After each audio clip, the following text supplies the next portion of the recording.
시청자 여러분 안녕하십니까? 전격 시사 소현정입니다. 민주당 정청래 대표의 조국 혁신당과의 깜짝 합당 제안을 놓고 당내 반발이 이어지는 가운데 국민의힘 장동혁 대표는 단식투쟁 8일 만에 중단했습니다. 여야 합의로 이해운 기획예산처 장관 후보자에 대한 인사청문회는 오늘 열리는데 각종 의혹이 제기되며 여야의 송곳 검증이 예상됩니다. 코스피가 사상 처음으로 5,000포인트를 돌파한 어제 이재명 대통령과 민주당 코스피 5,000 특위에 오찬이 있었는데요. 상법 3차 개정안 논의에도 탄력이 붙는 모습입니다. 민주당 코스피 5,000 특위 위원장 오기영 의원과 관련 현안 짚어보고요. 이어서 김준일 시사평론가, 최수영 정치평론가와 함께하는 정치와이에서 한 주간의 주요 이슈들 자세히 들여다보겠습니다. 전격 시사는 KBS 콩과 유튜브로도 실시간 방송됩니다. 1월 23일 금요일 전격 시사 출발합니다.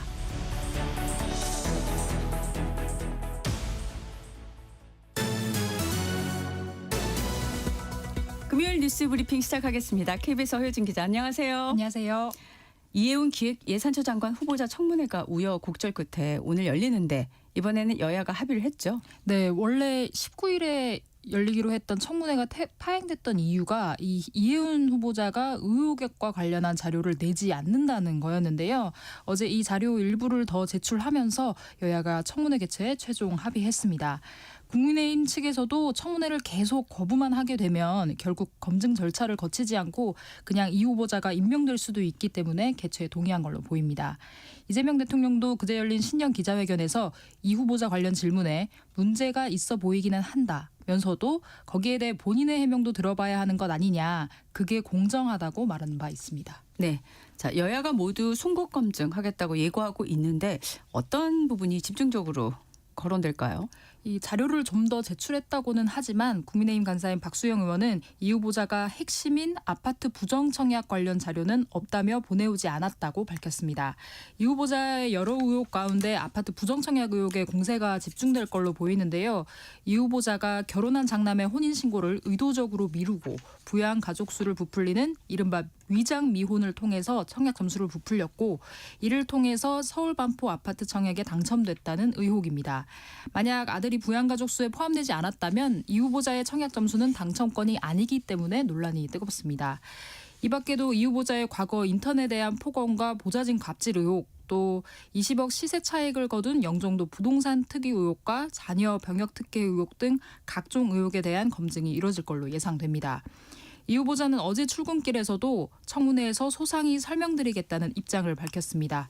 청와대는 청문회 해명 과정과 이후 국민 여론을 살핀 뒤 임명 여부를 결정할 걸로 보입니다. 네, 민주당 정청래 대표가 어제 조국 혁신당의 합당을 전격적으로 제안했어요. 지도부도 20분 전에 알게 될 만큼 깜짝 발표였죠. 네, 그렇습니다. 어제 긴급 기자회견을 열고 정청래 대표가 조국 혁신당을 향해서 이 이재명 정부 성공을 위해 합치자 이렇게 제안했습니다. 1.23 내란을 같이 극복하고 대선도 양당이 함께 치렀다면서 6.3 지방선거도 같이 치르기 위해 이 조국 혁신당의 화답을 기다리겠다고 밝혔습니다. 1시간도 지나지 않아서 조국 대표가 반응을 내놨는데요. 이 정권 재창출 목표에 동의한다면서도 국민 뜻을 살피겠다며 신중한 입장을 보였습니다. 이 합당 제안은 그제, 그러니까 21일에 받긴 했지만 절차부터 밟겠다는 뜻으로 보입니다. 네.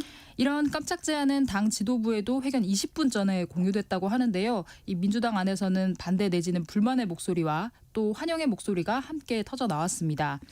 비당권파 최고위원들은 사전 논의 없는 일방적 통보라며 거세게 반발했고요. 일부 의원들은 긍정적으로 평가한다 이렇게 밝히기도 했는데 이 지방선거를 앞두고 정 대표가 던진 카드에 당내가 하루 종일 좀 술렁였습니다. 네. 자, 민주당 내부에서 반발이 큰데 왜 하필 지금 이 시점에 합당 제안 꺼낸 걸까요? 이 정청래 대표의 이 전격적인 제안이 이 6.3 지방선거를 앞두고 이 표가 이 민주당과 혁신당으로 분산되는 걸 좀 최소화하자 그런 의도로 좀 보입니다. 이 선거를 치르기 전에 이제 당 후보를 정하기에 앞서서 이 3월에서 이제 4월 뭐 초쯤까지 당내 경선을 좀 치르게 되잖아요. 그래서 이 후보 공천 전이 합당에 가장 적합한 시기, 그러니까 뭐 이른바 골든타임으로 좀 불리는데 이 합당 절차가 늦어지면 양당 후보 정리가 좀 더 힘들어지겠죠. 그래서 정 대표 측에서는 늦어도 다음 달 중순에는 합당을 끝내야 한다는 입장입니다. 이 지방선거에 승리하게 되면 정청래 대표는 연임까지도 기대할 수 있게 되는 거기 때문에 이 때문에 합당을 추진하는 것 아니냐 이런 얘기도 나왔습니다. 이 합당하려면 양당 모두 당원 투표 등의 동의를 구하는 절차를 거쳐야 하는데 순탄하지만은 않을 걸로 보입니다. 네. 민주당 공천 헌금 수수 의혹 그리고 통일교 금품 수수 의혹 이른바 쌍특검을 요구하며 8일 동안 단식을 이어왔던 장동혁 대표가 박근혜 전 대통령의 방문 뒤에 중단을 했어요. 네, 그렇습니다. 말씀하신 대로 어제가 이제 단식 8일째였는데요. 박근혜 전 대통령의 설득에 장동혁 대표 단식을 중단하고 병원으로 향했습니다. 10년 만에 국회 안에 들어간 박 전 대통령은 이 국민들이 장동혁 대표의 진정성을 인정할 것이라며 단식을 중단하라고 제안했고요. 장 대표가 받아들였습니다. 이후 장 대표는 텐트에 누워서 이제 눈물을 훔치는 모습이 좀 포착되기도 했는데 더 길고 큰 싸움을 위해 단식을 중단한다고 말했습니다. 이 8일 단식 투쟁을 통해서 이 오세훈 서울시장과 김문수 전 대선 후보 또 유승민 전 의원이 농성장을 찾는 등 이제 보수 진영이 결집했다는 평가를 받는데요. 그러나 이제 냉정하게 보면 이 쌍특검과 관련해서는 어떤 변화도 이끌어내지 못했다는 게 또 판단 이렇게 평가를 받는 부분입니다. 네. 그리고 장동혁 대표가 이제 단식에 돌입한 이 시점에 이 한동훈 전 대표에 대한 제명 처분 이슈가 겹쳤잖아요. 그렇죠. 그래서 이 단식 기간 동안은 이 이슈가 좀 아무래도 좀 잠잠했는데 이제 당장 다음 주 월요일에 이 장 대표가 이 한 전 대표의 이 제명 여부를 이제 결정을 해야 되기 때문에 다시 국민의힘 갈등이 좀 불거질 수 있다. 이런 전망이 나옵니다. 어떻게 이 문제를 풀어갈 수 있을지 좀 지켜봐야 될 것 같습니다. 네. 26일 다음 주 월요일에 최고위가 있기 때문에 그렇겠죠? 네, 예. 그렇습니다. 자, 어제 코스피가 장중에 5,000포인트를 넘어서면서 1983년 코스피 출범 이후 43년 만에 한국 증시의 새 역사를 썼어요. 네, 이 코스피 4,000을 뚫은 지는 단 석 달 만이거든요. 그렇죠. 네, 어제 개장 1분 만에 5,000포인트를 뚫었고요. 이제 5,019포인트까지 올랐다가 이제 4,950대로 마감을 했습니다. 이 코스피가 1980년 1월, 4월 기준으로 이 유가 증권 시장 전체 시가총액을 100으로 놓고 현재랑 비교하는 거라서 이제 그러니까 코스피 5,000선을 넘었다는 건 이 1980년대보다 시가총액이 약 50배 증가했다는 의미입니다. 네. 그러니까 코스피 지수가 1,000, 2,000, 3,000까지는 각각 이제 10년도 더 걸려서 거북이 걸음 같았는데 네. 4,000은 5년, 5,000은 석 달이 걸린 거 보면 그야말로 가파른 상승세입니다. 네. 반도체 슈퍼사이클 덕이 크다고 분석되고요. 실제로 이제 5만 전자라고 불렸던 삼성전자가 15만 전자로 올랐고 이제 주당 20만 원을 밑돌았던 하이닉스도 70만 원대로 체급을 키웠습니다.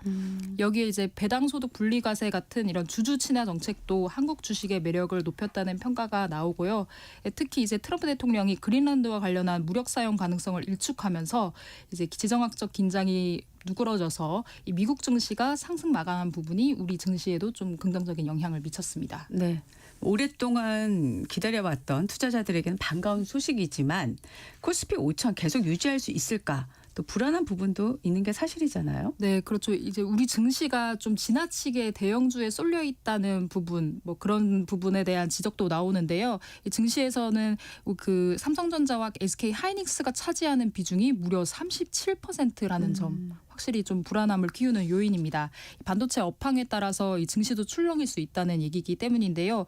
코스피는 올해만 17% 성장했지만 이제 개인 투자자들의 비중이 높은 코스닥 지수는 4% 남짓 오르는데 그친 것만 봐도 그렇습니다.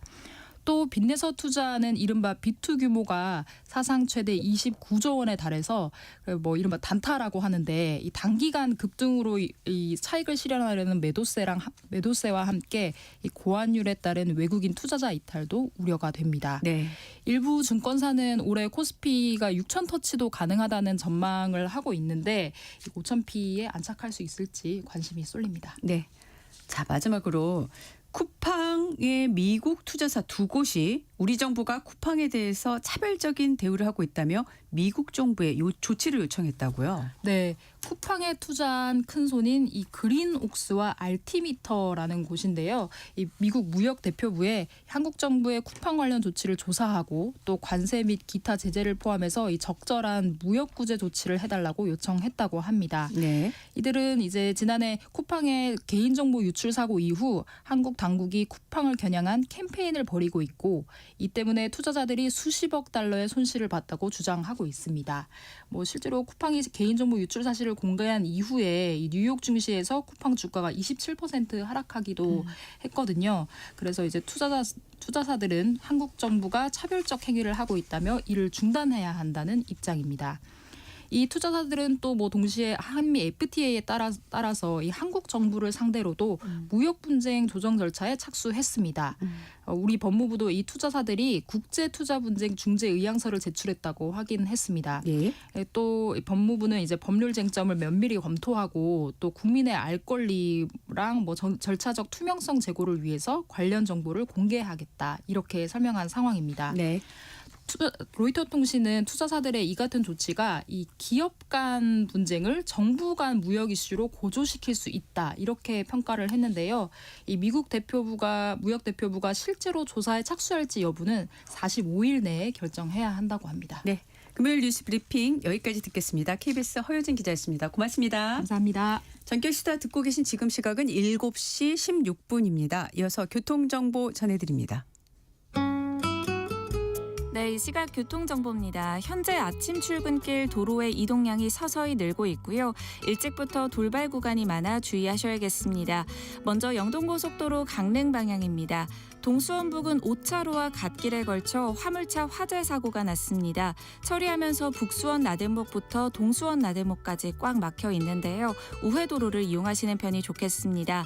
더 지나 횡성휴게소 갓길에서도 대형 화물차 사고를 처리합니다. 수도권 제1순환고속도로 경기 서쪽 판교 방향으로 시흥휴게소 부근에서도 사고가 발생했는데요. 여파로 도리분기점부터 속도를 못 내고 있습니다. 서울시내 안쪽으로 강변북로 구리 방향 서강대교 부근에서도 사고가 났습니다. 1차로 막고 처리하고 있고요. 출근길 이동량과 맞물리면서 행주대교부터 서행합니다. 반대 일산 방향 영동대교 부근으로는 3차로에 고장난 차가 멈춰 있습니다. 잠실대교 남단에서 북단 쪽으로는 고장난 차로 인해 4차로가 막혀 있고요. 분당 수서로 청담대교 방향 복정에서 수서 쪽으로도 사고가 나서 주의하셔야겠습니다. KBS 교통정보센터에서 박소정이었습니다.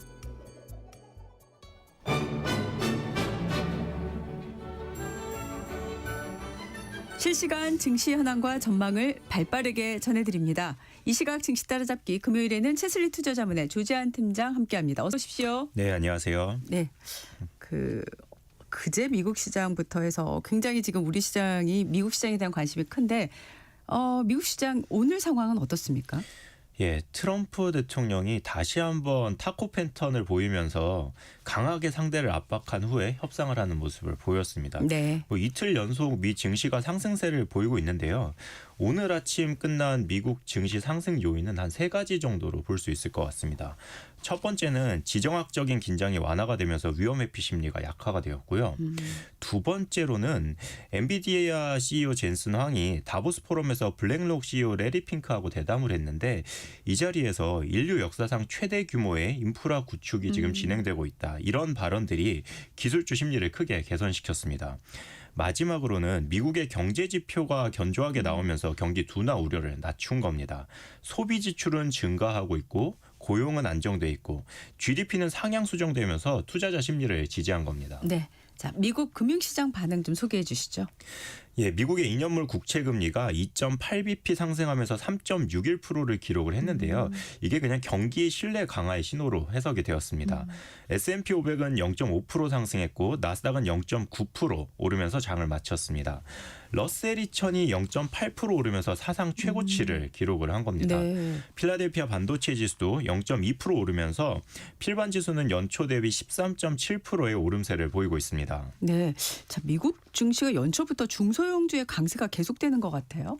예, 맞습니다. 중소형주의 지수인 러셀 2000이 14거래일 연속해서 S&P 500 대비 상대적 강세를 보이면서 사상 최고치를 경신한 건데요. 시장 리더십이 이제는 대형주에서 중소형주로 지속 확산이 되고 있는 겁니다.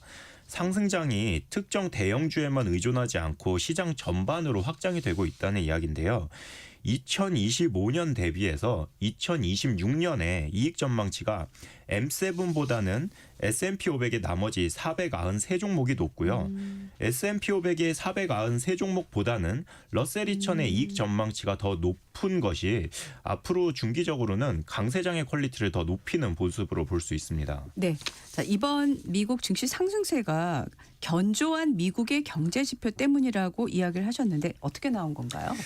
예, 지표가 이번에 4가지가 발표가 됐습니다. 발표된 미국 경제 지표들을 보게 되면 소비와 고용이 여전히 견조함을 보여줍니다. 미국의 실질 GDP 성장률은 연율 4.4%로 상향 조정됐는데요. 최근 2년 이내 가장 빠른 성장 속도를 보여주고 있습니다.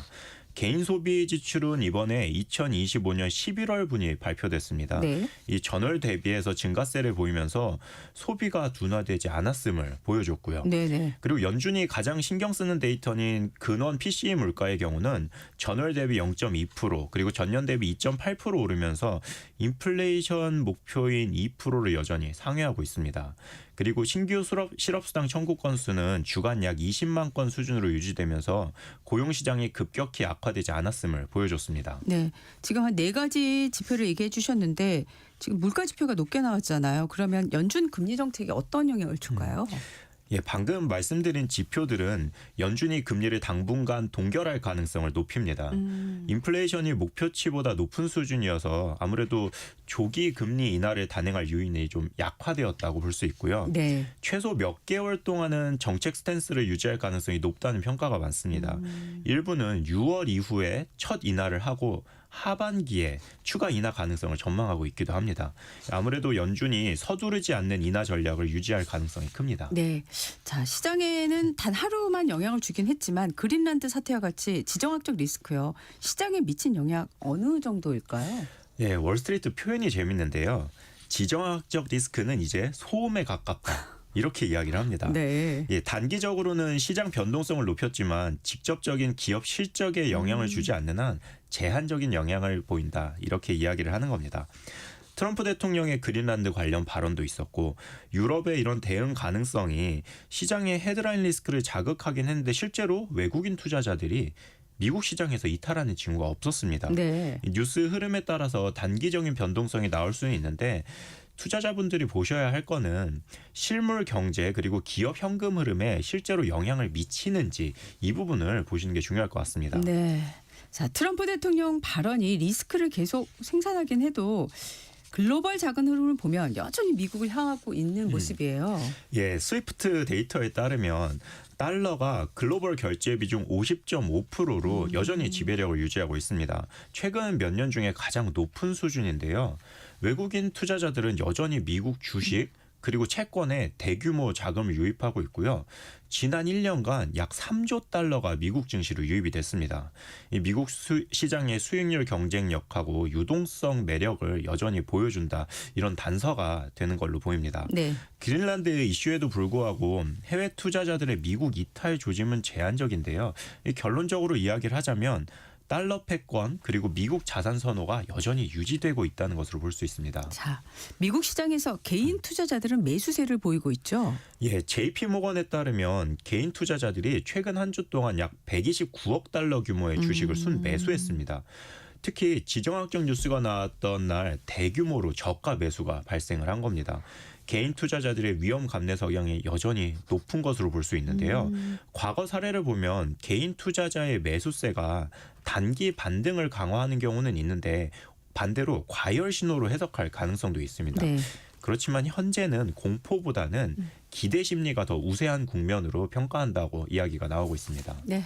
어제 우리 시장은 역사적인 하루였죠. 장중이지만 5,000포인트를 넘기는 힘을 보여줬습니다. 예, 코스피가 종가 기준으로는 0.87% 오른 4,952포인트를 기록했습니다. 말씀하셨던 것처럼 장중에는 5,019포인트에 도달하기도 했는데요. 1980년 1월 4일 기준지수 100으로 시작한 코스피가 46년 만에 지수 5,000을 돌파한 겁니다. 네. 오후장 들어서 상승폭을 좀 반납하기는 했는데 미국발 지정학적 리스크들에게도 크게 흔들리지 않으면서 우상향하는 모습을 코스피가 보이고 있는 겁니다. 코스닥도 2%의 오름세로 970포인트를 기록하면서 장을 마쳤습니다. 네. 자, 이제 코스피 5,000을 달성을 하니까 이게 사실 이재명 정부의 공약이었잖아요. 근데 빨리 달성을 한 걸로 보여지고요. 그러니까 여의도와 정부에서는 그 다음으로 이제 시선을 옮기는 그런 모습인데. 예, 22일에 코스피가 5,000을 넘어서니까 여의도 증권가에서는 3분기 안에 코스피 지수가 6,000을 넘어설 수 있다는 전망도 나왔습니다. 그리고 여당에서는 코스피 5,000은 정상화 과정이다. 그리고 앞으로 정책적인 뒷받침을 통해 코스피 6,000을 넘어 7,000 시대를 열어가겠다는 발언이 나오기도 했는데요. 실제로 여당의 이 이야기처럼 코스피 5,000은 그동안 코스피 디스카운트 되었던 부분을 정상화한 거고 이제부터는 코리아 프리미엄을 향해 나아가겠다라는 의지로 보입니다. 네. 자, 현대차 관련해서 지난주부터 계속 주가에 좋은 영향을 미치는 소식들이 나왔는데 이번에는 현대차 노조가 로봇과 전면전을 선언한다는 소식이 나왔습니다. 예, 현대차 노조가 성명서를 통해서 로봇의 현장 투입 시 고용 충격이 예상이 된다. 그렇기 때문에 노사 합의 없이 로봇은 단 한 대도 들어올 수 없다고 밝혔습니다. 현대차 그룹이 2028년까지 아틀라스 3만 대를 양산해서 생산 현장에 투입할 계획이었는데 노조에서 이를 반대하고 있는 겁니다. 실제로 이 소식이 나오면서 현대차의 주가가 하락 전환하면서 장 마감 시에는 2.73% 하락한 53만 4천 원으로 장을 마쳤습니다. 네. 새해 들어서도요. 반도체 수출은 증가세를 보이고 있어요. 예, 연초 들어서도 반도체 수출이 작년부터 이어온 증가 흐름을 이어가는 모습입니다. 전년 동기 대비 70%대 수출 증가 흐름을 보인 건데요. 반도체 수출 증가에 힘입어 전체 수출도 14.9% 늘어났습니다. 반도체는 25년 연간으로도 전년 대비 22.2% 늘어났는데 신년에도 이런 흐름을 이어가고 있어서 이제는 전체 수출에서 반도체가 차지하는 비중이 29.5%나 됩니다. 네. 이 시총 대형주들이 대부분 수출 기업인 만큼 이 좋은 흐름이 이어지고 있습니다. 네. 자, 반도체 수출 쪽이 호황인데 한국의 데이터 센터 시장 전망도 좋습니까? 예, 국내 데이터 센터 시장이 5년 동안 3배 성장해서 24조 원 규모에 이를 것이라는 전망입니다. 네. 연평균 21.5%의 성장세를 보일 것으로 조사되었는데요.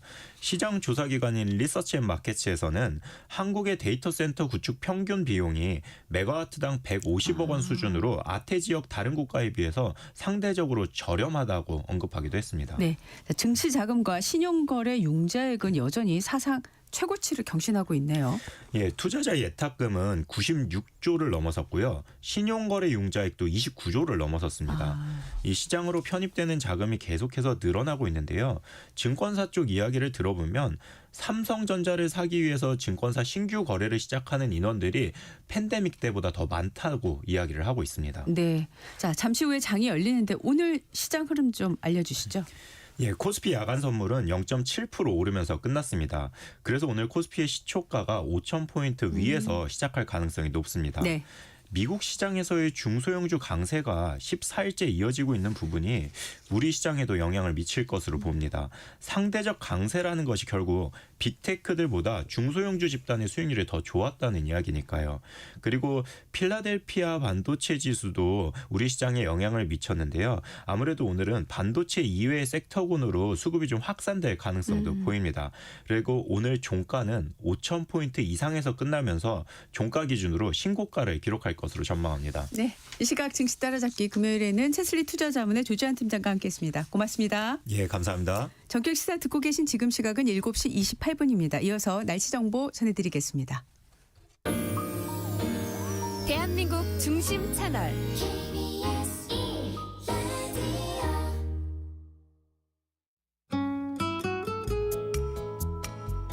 네, 금요일 날씨 스튜디오에 나와 있는 이사라 기상캐스터와 함께 알아보겠습니다. 이번 주 내내 뭐 추위를 대비한다는 생각으로 계속 지내곤 있지만 네. 언제쯤 풀리려나 하는 생각 드는데 어떻습니까? 네, 요즘에 가장 많이 듣는 질문입니다. 일단 주말까지도 강추위가 기승을 부리겠습니다. 다음 주에도 기온이 평년보다는 낮겠지만 다음 주에는 그래도 이번 주만큼은 춥지는 않을 것으로 전망됩니다. 네. 서울의 아침 기온 오늘은 영하 10.9도로 어제보다 2도 정도 높지만 평년보다는 5도 정도 낮아 여전히 춥습니다. 한번 떨어진 기온은 좀처럼 오르지 못해서 내일과 모레 일요일도 영하 11도에 머물러 올겨울 최강 한파의 위력은 계속되겠습니다. 네. 이런 추위 속에서 서쪽 지역에는 눈이 오는 곳이 있죠. 네, 찬 공기가 서해상을 지나며 눈구름이 만들어져 내일 오전까지 전라도 서해안과 울릉도 독도에는 2에서 7, 제주 산지와 전라도 내륙에는 1에서 5cm의 눈이 더 내려 쌓이겠습니다. 또한 늦은 오후에는 중부지방과 경남 서부 내륙에도 눈이 날리는 곳이 있겠습니다. 대설주의보가 내려진 전라도 고창과 한평에는 오늘 아침까지 시간당 1cm씩 눈이 쏟아질 수 있고 그밖에 전라도 서해안 도 다시 눈발이 굵어져 대설특보가 확대 발표될 가능성이 있습니다. 일부 중부지방과 전라도에는 눈이 쌓여 있는 가운데 당분간 기온이 낮아 내린 눈이 얼어 빙판길과 도로 살얼음이 나타나는 곳이 많겠습니다. 네, 이렇게 눈이 내리는 서쪽과 달리 동쪽 지역은요. 갈수록 건조해져서 건조특보가 확대 강화되고 있다고요. 네, 그렇습니다. 차고 건조한 공기의 영향으로 메마른 날씨도 이어지고 있습니다. 강원 동해안과 경북 동해안에는 건조경보가 대구와 부산, 울산, 그밖에 경상도에는 건조주의보가 발효 중인데요. 오늘은 특히 건조경보 지역에서 바람이 순간풍속 초속 20m 이상 거세게 불겠습니다. 작은 불씨가 대형 산불로 번지기 쉬운 상황입니다. 전국의 산불 위기경보 주의 단계가 발령 중인 가운데 산림당국도 올해 봄철 산불 조심 기간을 지난 20일로 앞당겨 시행했습니다. 산불이 나지 않도록 각별히 주의하셔야겠습니다. 네. 자, 금요일 날씨 주말까지 모두 포함해서 이사라 기상캐스터가 전해주셨습니다. 고맙습니다. 네, 고맙습니다. 잠시 후에 전격 인터뷰로 이어가겠습니다.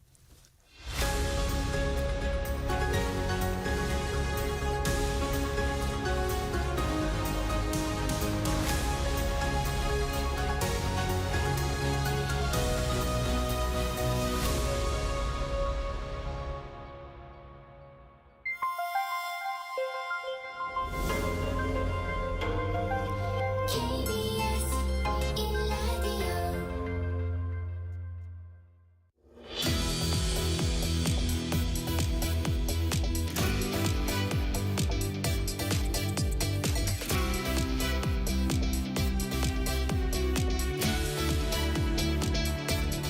네, 전격 인터뷰 시작하겠습니다. 어제 이재명 대통령과 오찬을 함께 하셨죠. 더불어민주당 코스피 오천 특별위원회 위원장이신 오기영 의원 자리하셨습니다. 어서 오십시오. 네, 반갑습니다. 네.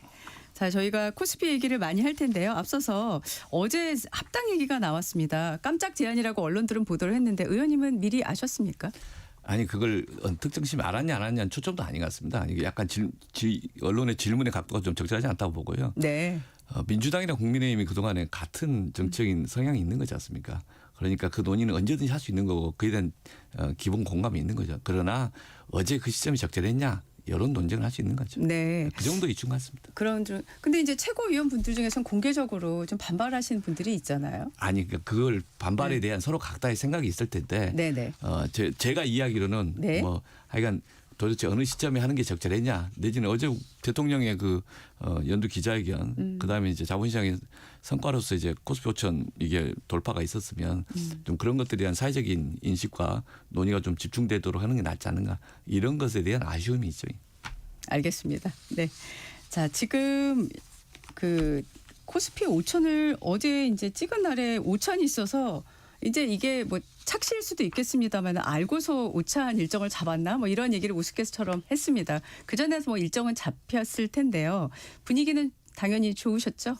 예, 우연이었습니다. 저희가 코스피 4천 뭐 500 이제 쭉 올라가는 흐름이었으니까 이제 조만간 한번 봅시다라고는 돼 있었는데 네. 나를 잡아놨는데 결과적으로 예 그래서 아재 개그를 했죠. 네. 코스피 5천을 모아서 불러서 5천 하는데 5,000비 돌파했다. 뭐 이런 식의.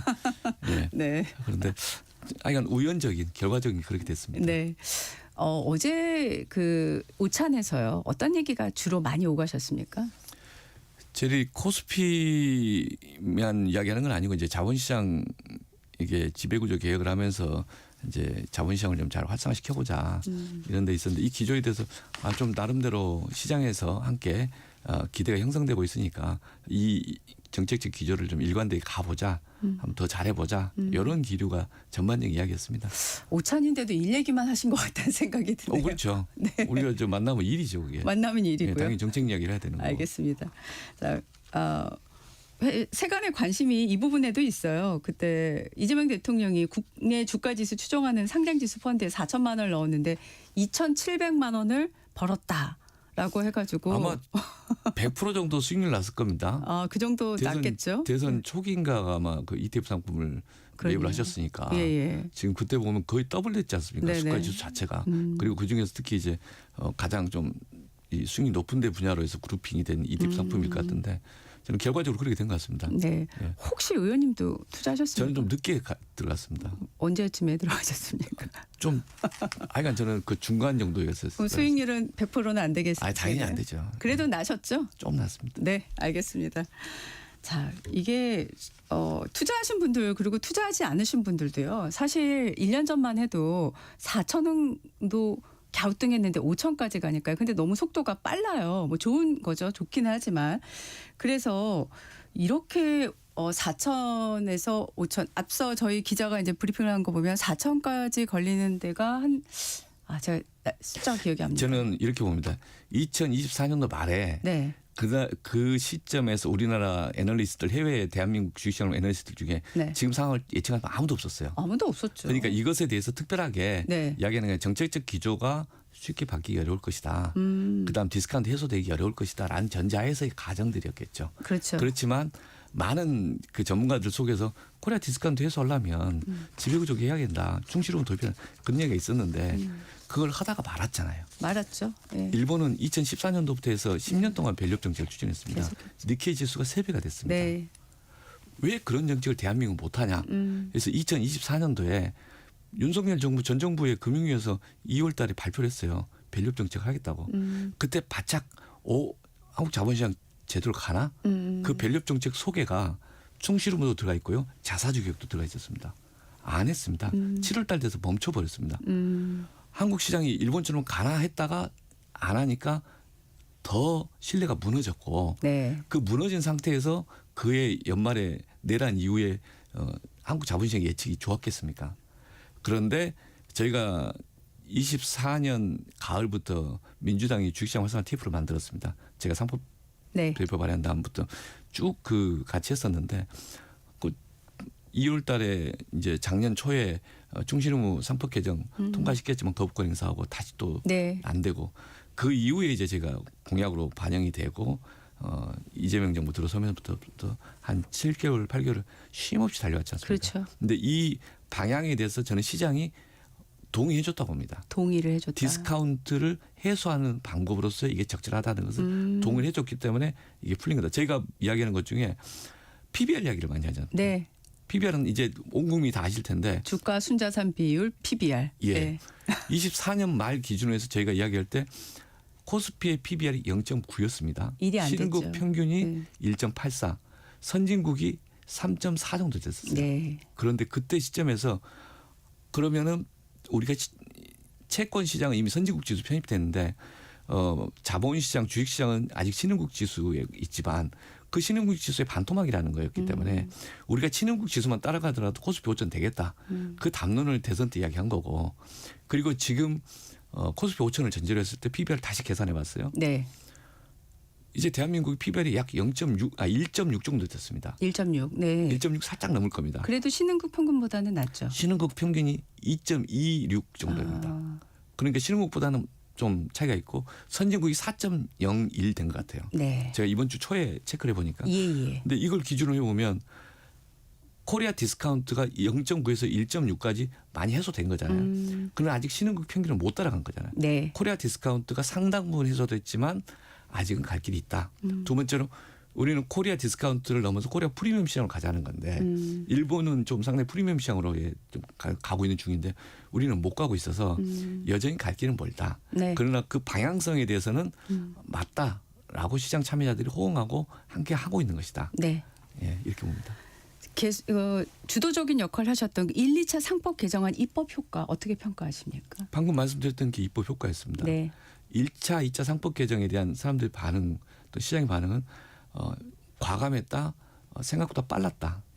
이제 그 내용이나 속도에 대해서 저는 시장의 반응을 어떤 식으로 표현하냐면요. 네. 초기 냉소, 국장 탈출은 지능순, 박스피, 한국 대개서 그래서 서학개미로 가자.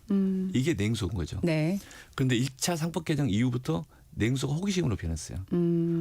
한국 시장 좀 봐야 되겠는데 한 3천까지는 지켜보자. 그러면서 조금씩 올라왔죠. 네. 그것도 좀 생각보다 빨랐고 역대 최고치가 3,300 정도 됐는데 저희는 작년에 목표는 실제 3,309를 돌파하는 게 목표였어요. 네. 제 개인적으로 시작할 때는. 네네네. 그런데 그게 단기간에 해소가 됐습니다. 그리고 3,300, 3,500 사이를 가면서 호기심이 기대로 변했다고 봤습니다. 이 정책은 갈 거다. 이재명 정부 민주당은 5년 동안 자본시장 정책 일관되게 갈 것 같은데 그러면 실적이 중요한 거 아니야? 그래서 작년에 9월 이후부터는 실적 이야기가 언론사 사설들이 많이 나왔습니다. 그리고 작년 9월 말부터 지금까지는 반도체 실적이 같이 따라붙은 겁니다. 여전히 정책의 기조가 이제 신뢰가 누적되고 있는 거고. 네. 그래서 이제 기대가 좀 확산되는 중인 거고. 그런데 이제 디스카운트가 해소되는 국면에 실적이라는 것들로서 반도체 AI와 관련된 특별한 성과들이 같이 있으니까 시장의 흐름이 생각보다는 빠르게 올라오고 네네. 그런 거라고 보고 있습니다. 네. 지금 주식시장에 대한 기대치가 높아지는 게 신용잔고액만 봐도 알 수 있지 않습니까? 근데 일각에서 이런 얘기도 해요. 투자를 하신 분들도 그렇고 투자를 계획하신 분들도 그렇고. 근데 실물 경제 가게는 이 증시의 이 화랑세를 못 느낀다 이런 말씀도 하시거든요. 그런 말 당연히 나올 수밖에 없는 것 같고요. 그래서 네. 그 지점에 대해서는 주식시장 자체도 양극화가 되어 있다. 2,600개의 기업들 중에서 약 1,000여 개, 900개 정도 기업이 돈 벌어서 이자를 못 갚아요. 그 회사들이 주가가 올라갈 수가 없는 거죠. 그렇죠. 실제 이런 화랑 속에서도 주가가 올라가는 게 50%가 안 된다는 거지 않습니까? 그러면은 이제 분별을 해야 된다 시장에서. 네. 혁신적 기업, 돈 버는 기업에 대해서 좀 더 투자를 하고 그렇지 않는 기업은 또 이 다른 식의 과정을 거칠 수밖에 없는 거 아닌가 싶고 예. 이와 별개로 주식시장은 약간 이 선반영되는 효과가 있지 않습니까? 네. 그러니까 실물 경제 변화를 고민해야 된다. 그리고 지금 잘하는 건 더 잘하게 해야 되고 진짜 성장을 위해서는 좀 더 다양한 분야의 R&D를 확산시키고 산업 정책을 잘해야 되는 거 아니냐. 그래서 이재명 정부의 실제 경제 정책은 올해부터 시작되는데 자본시장의 선진화 또는 자본시장 코스피 시장의 화랑이라고 한 것은 이후에 구조개 효과 이제 이 산업 정책을 하는 과정에 시간을 벌어주는 효과라고 저는 생각합니다. 네. 신뢰가 축적되면서 이후에 이제 이런 과정들을 계속 해나가는 시장 참여자들에게 함께 해봅시다라고 하는 그런 설득의 이 계기를 마련해줬다라는 정도의 평가를 하고 있습니다. 네. 지금 이제 1차, 2차 상법 개정안까지는 다 이제 끝났고 이제 3차 상법 개정안에 대한 관심이 이 호스피 5천과 함께 커지고 있습니다. 이번 달 안에 이 3차 상법 개정안을 처리를 하실 생각을 갖고 계신 건가요? 저는 늘 빨리 하자고 설득했습니다. 작년 12월 달에도 그랬고 올해 1월 초부터 계속 네. 이거 미루지 맙시다. 왜냐하면 저희가 제도 개혁을 많은 것을 하겠다고 이야기하지는 않습니다. 그러나 하기로 한 것은 또박또박 분명히 결과를 내야 되지 시장 참여자들이 자본시장 정책에서 신뢰를 줄 것이다.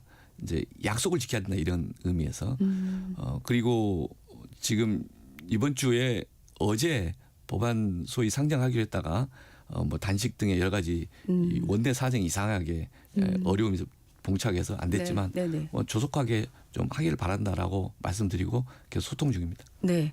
그 3차 상법 개정안의 핵심은 이제 자사주 소각 의무화지 않습니까? 근데 기업에서 특히 재계에서는 이거 기업의 재무 유연성 훼손 가능성 얘기를 하고 있는데 어떻게 생각하십니까?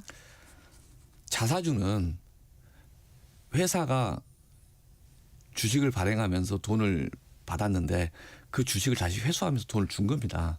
미발행 주식인 겁니다. 네. 근데 그 자사주를 재산이니 라고 이야기하면서 재무 유연성 이야기하는 것은 자사주 성격을 부정하는 겁니다. 이건 기본적으로 출발 자체가 인식이 다르다 이런 말씀을 드리고 네, 네. 세계 대부분의 국가들이 자사주는 취득하는 순간 미반영 주식인 겁니다. 회사 전체의 재산이고 특정 주주들을 위한 것, 특정 주주나 경영진을 위한 것도 아닌 겁니다. 공정하게 써야 되는 거죠. 그리고 돈이 필요하면 유상증자하라는 거잖아요. 그렇죠. 유상증자하라는 건 신주 발행을 말하는 겁니다. 네. 자사주라는 형태를 갖고 있다가 신주 발행처럼 쓸 수도 있죠. 그래서 저희가 그 상법 개정안의 요지는 1년 안에 소각하시죠. 미발행 주식이니까. 그게 본래 원칙인 겁니다. 두 번째, 다른 식으로 풀겠다. 주주총회 동의받았어요. 주주총회 승인을 하면은 그 속에서 더 보유를 더 할 수도 있고 또 소각을 할 수도 있고 아니 뭐 좀 있다가 시장에 매각을 해도 됩니다. 다만 주주 평등 원칙을 지키십시오. 이걸 만들어 놓은 겁니다. 이게 무슨 왜곡이 있고 어떤 이 주주들 입장에서 또는 경영진 입장에서 불리함이 있는지 그건 좀 과거에 이상한 편법들을 하지 말라고 지금 하고 있는데 왜 편법을 왜 또 못하게 하냐고 이야기하시는 것 아닌가. 저는 그렇게 반문하고 싶습니다. 예. 자, 자사주 소각 유도하기 위해서 세제 인센티브를 강화할 필요가 있다는 주장에 대해서는 어떻게 생각하십니까? 세제 인센티브는 뭐가 세제 인센티브 필요한지 잘 모르겠습니다. 일단은 그건 사안별로 구체적인 이슈가 있을 때 이야기할 문제이지. 예.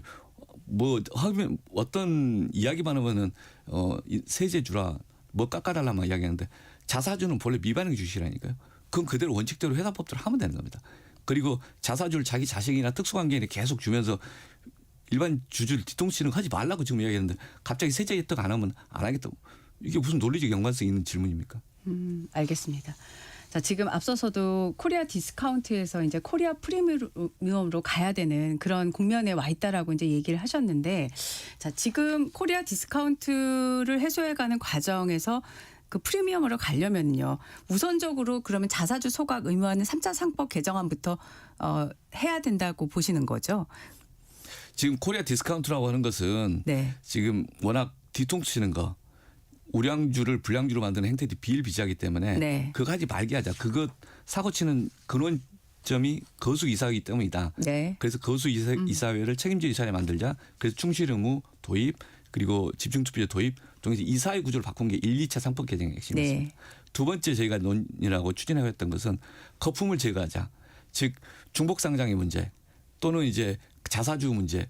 이게 숫자가 거품처럼 있는 부분을 정리를 하면은 정상적으로 시가에 반영될 것이다. 그래서 그 비판들을 해왔던 거고요.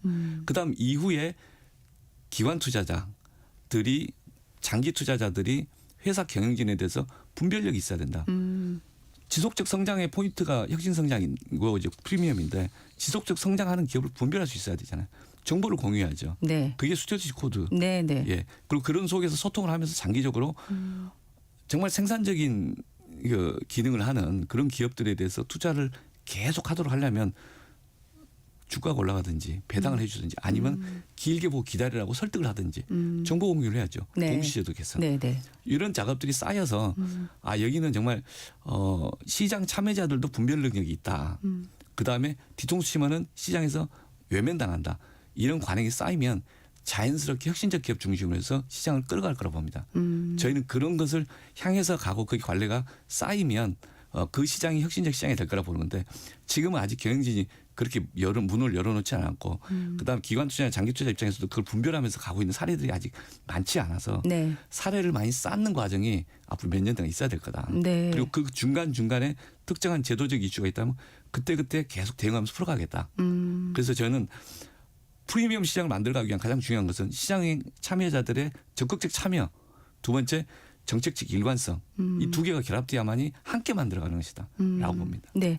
지금 언급을 해주셨는데 스튜어디십 코드는요. 이건 어떤 방안으로 저희가 준비를 하고 있다라고 보시면 되는지, 또 어제 회의에서 그 주가 누르기 방지법 중복 상장에 대한 얘기도 오간 걸로 보도가 됐거든요. 어느 정도나 얘기가 구체화적으로 오가셨는지 좀 궁금합니다. 중복 상장 문제부터 말씀드리면 중복 상장은 송아지를 낳는데 그 송아지가 내 소가 아니다.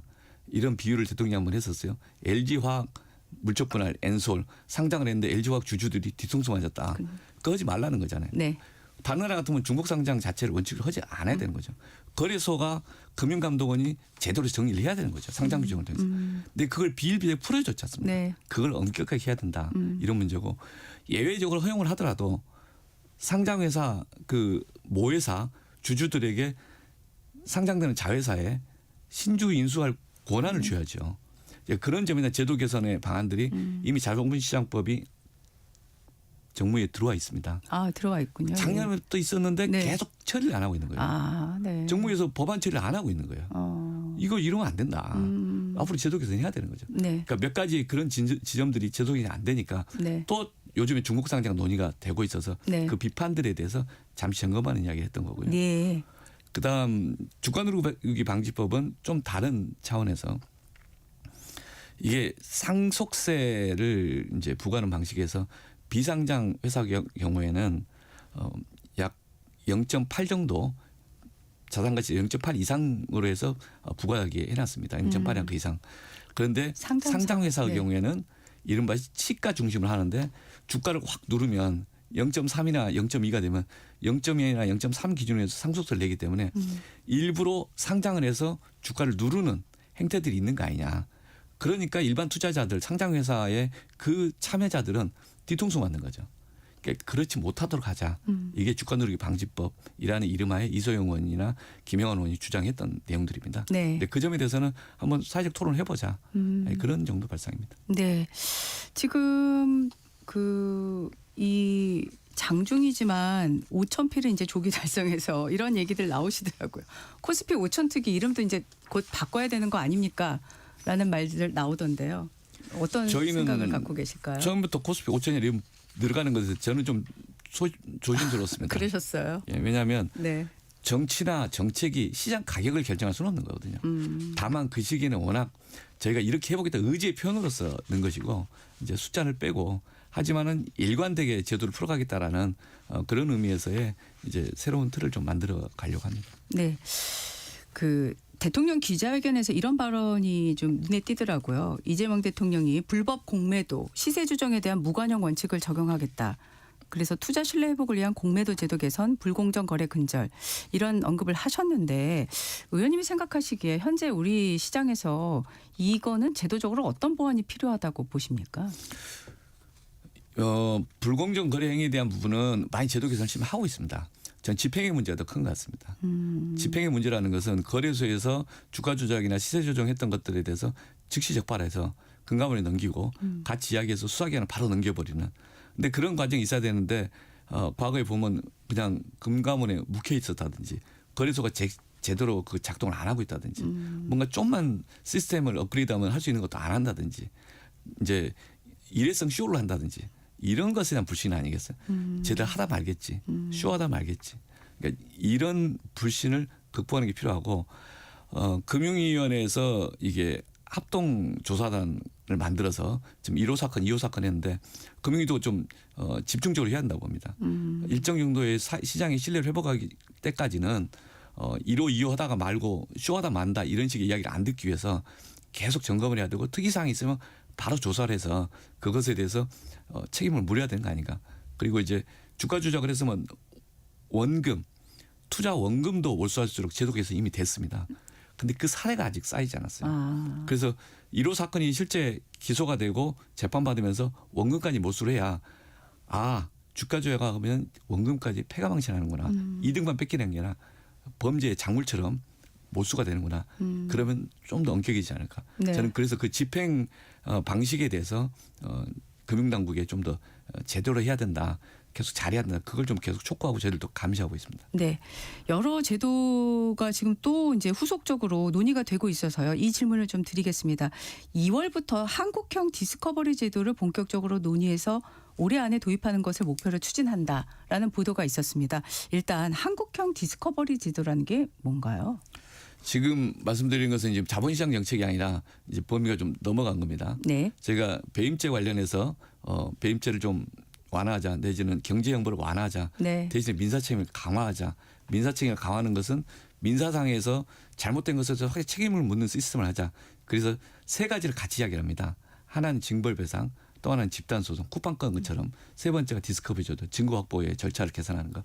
이제 그런 이제 논의가 있고 이미 사회적으로 숙성이 돼 있습니다. 많은 법안들이 나와 있고. 근데 그 디스커버리 제도가 이제 일반적인 디스커버리 제도로서 대법원에서 준비한 안들이 법사위에 와 있지만 그와 더불어서 이제 이 기업들 속에서는 특허 분야 기술 탈취 중심으로 해서 한국형 디스커버리라는 이름하에 좀 숙소화하자 그런 논의가 있는 거죠. 네. 그래서 일반적으로 대법원 쪽에서 제기했던 미국식 디스커버리를 도입할 거냐 아니면은 이제 한국형 디스커버리라고 해서 기술 분야에 한해서 중소기업들이나 이제 약자 중심으로 한 디스커버리 제도를 사용할 수 있도록 할 거냐에 대한 그런 선택을 좀 해야 되는 상황이고 이미 그 법안이 일정 정도 좀 통과돼서 지금 법사위에 좀 가려고 준비 중입니다. 아, 법사위로 가려고 준비 중이신 거군요. 네네.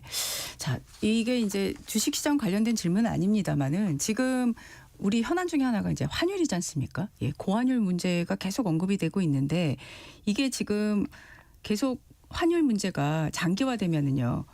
장기적으로 주식시장에도 부담이 되고 악재가 될 수도 있다. 이런 언급이 나와서 서학개미 얘기도 계속 언급이 되고 있는데 이 부분은 어떻게 생각하십니까? 환율은 기본적으로 펀더멘탈 문제와 연관돼 있거죠. 한국이나 미국의 경제적인 체질의 문제. 네. 그다음 또 하나는 단기적으로 심리 문제도 있는 것 같습니다. 근데 지금 펀더멘탈에 비춰와서 지금 환율이 좀 더 약간 과한 거 아니냐라고 하는 게 이제 미국 재무장관이나 한국 경제당국의 시각인 것 같고요. 그러면 이제 이 약간 국지적으로 기대의 차이가 발생하는 거 요것에 대해서는 어떻게 해소할 것인가 고민하고 있습니다. 그러니까 실제 이 문제에 대해서는 아직 환율과 관련된 이제 당국의 정책 기조에 대한 신뢰가 좀 약하기 때문이 아닌가. 충분히 일정 기간 지나면 좀 조정이 될 건데 환율 자체에 대한 가장 우려는 급변이거든요. 갑자기 확 올라가고 갑자기 확 떨어지면 네네. 경제 주체들, 기업인들 또는 물가에 영향을 받는 사람들이 스트레스를 받기 때문에 환율이 일관되면은 예측 가능하기 때문에 각각 다 대응을 하는 건데 그래서 지금은 급변이 이루어지지 않도록 하는 것에 대한 관리를 좀 하고 있는 중이고 그다음에 너무 약간 과다한 부분들은 다른 식의 실제 경제적인 지표 개선을 통해 장기적으로 풀 수밖에 없는 건데 지금은 이제 서학개미들의 가는 문제에 대해서는 약간 좀 과도기 현상 같습니다. 네, 알겠습니다. 오늘 말씀은 여기까지 듣겠습니다. 지금까지 오기영 의원님과 말씀 나눴습니다. 고맙습니다. 네. 감사합니다. 잠시 후 정치화의로 돌아오겠습니다.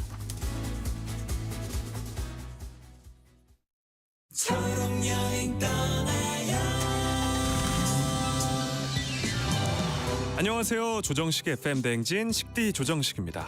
오늘 사연은 철수님이 보내주셨어요. 한 번쯤 아들을 보러 가고 싶었지만 휠체어 때문에 군부대까지 가는 게 쉽지만은 않았습니다. 하지만 지난 주말 편의 차량을 지원받아 면회소에 다녀올 수 있었어요. 오랜만에 마주한 아들의 얼굴. 요즘 날이 추워서 걱정이었는데 건강한 모습을 보니까 마음이 놓이더라고요. 이제는 아들이 보고 싶을 때마다 제가 씩씩하게 찾아가 보려고 합니다. 씩씩! 우리 함께 떠나봐요. 어디라도 좋아 좋아. 자 출발해요. KBS 연중 캠페인 초록여행 떠나요는 장애인의 자유로운 여행을 응원하는 기아와 그린라이트가 함께합니다. 고된 하루의 웃음,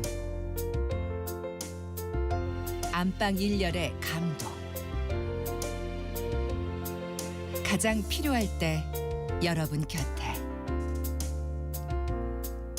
이 모두가 시청자 여러분 덕분에 가능했습니다.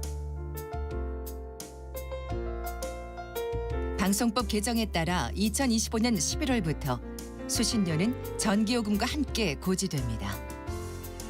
수신료 내역은 전기요금 고지서에서 확인하실 수 있습니다. 수신료 문의는 KBS 수신료 콜센터 1588-1801로 연락 주시기 바랍니다. KBS는 언제나 여러분의 소중한 일상과 함께합니다. 수신료의 가치를 실현합니다. 여러분의 KBS.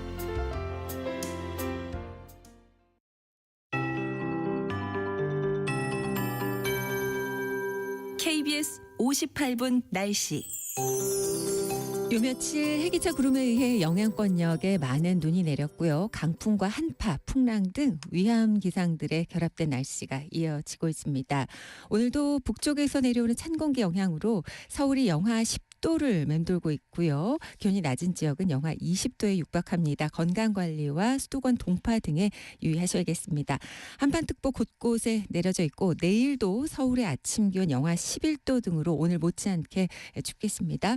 오늘 막다가 흐려지는 가운데 낮이 되면 중부지방까지 곳곳에 비나 눈 오는 곳이 있겠습니다. 현재는 고창에 대설특보가 남아 있습니다. 해기차에 의한 눈은 낮까지 온 뒤 그 이후에는 기압골 영향이 더해지기 때문에 오늘과 내일에 걸쳐 중부와 호남, 제주 산지에 비나 눈 오는 곳이 많겠습니다. 내일 새벽까지 예상되는 양은 호남과 울릉도, 독도 2에서 7cm, 강원도와 충청 1에서 3, 제주 산지 최대 5cm가량 보고 있고요. 중부 대부분 1cm 미만의 눈을 예상하고 있습니다. 교통안전에 유의하셔야겠습니다. 한편 동쪽 지역으로 건조특보가 여전히 발효 중입니다. 점점 더 건조해지고 있는 가운데 오늘 강원 산지와 동해안에 강풍이 불겠습니다. 화재 예방에 신경 쓰셔야겠습니다. 현재 서울의 기온은 영하 10.3도입니다. KBS 58분 날씨 강혜종입니다.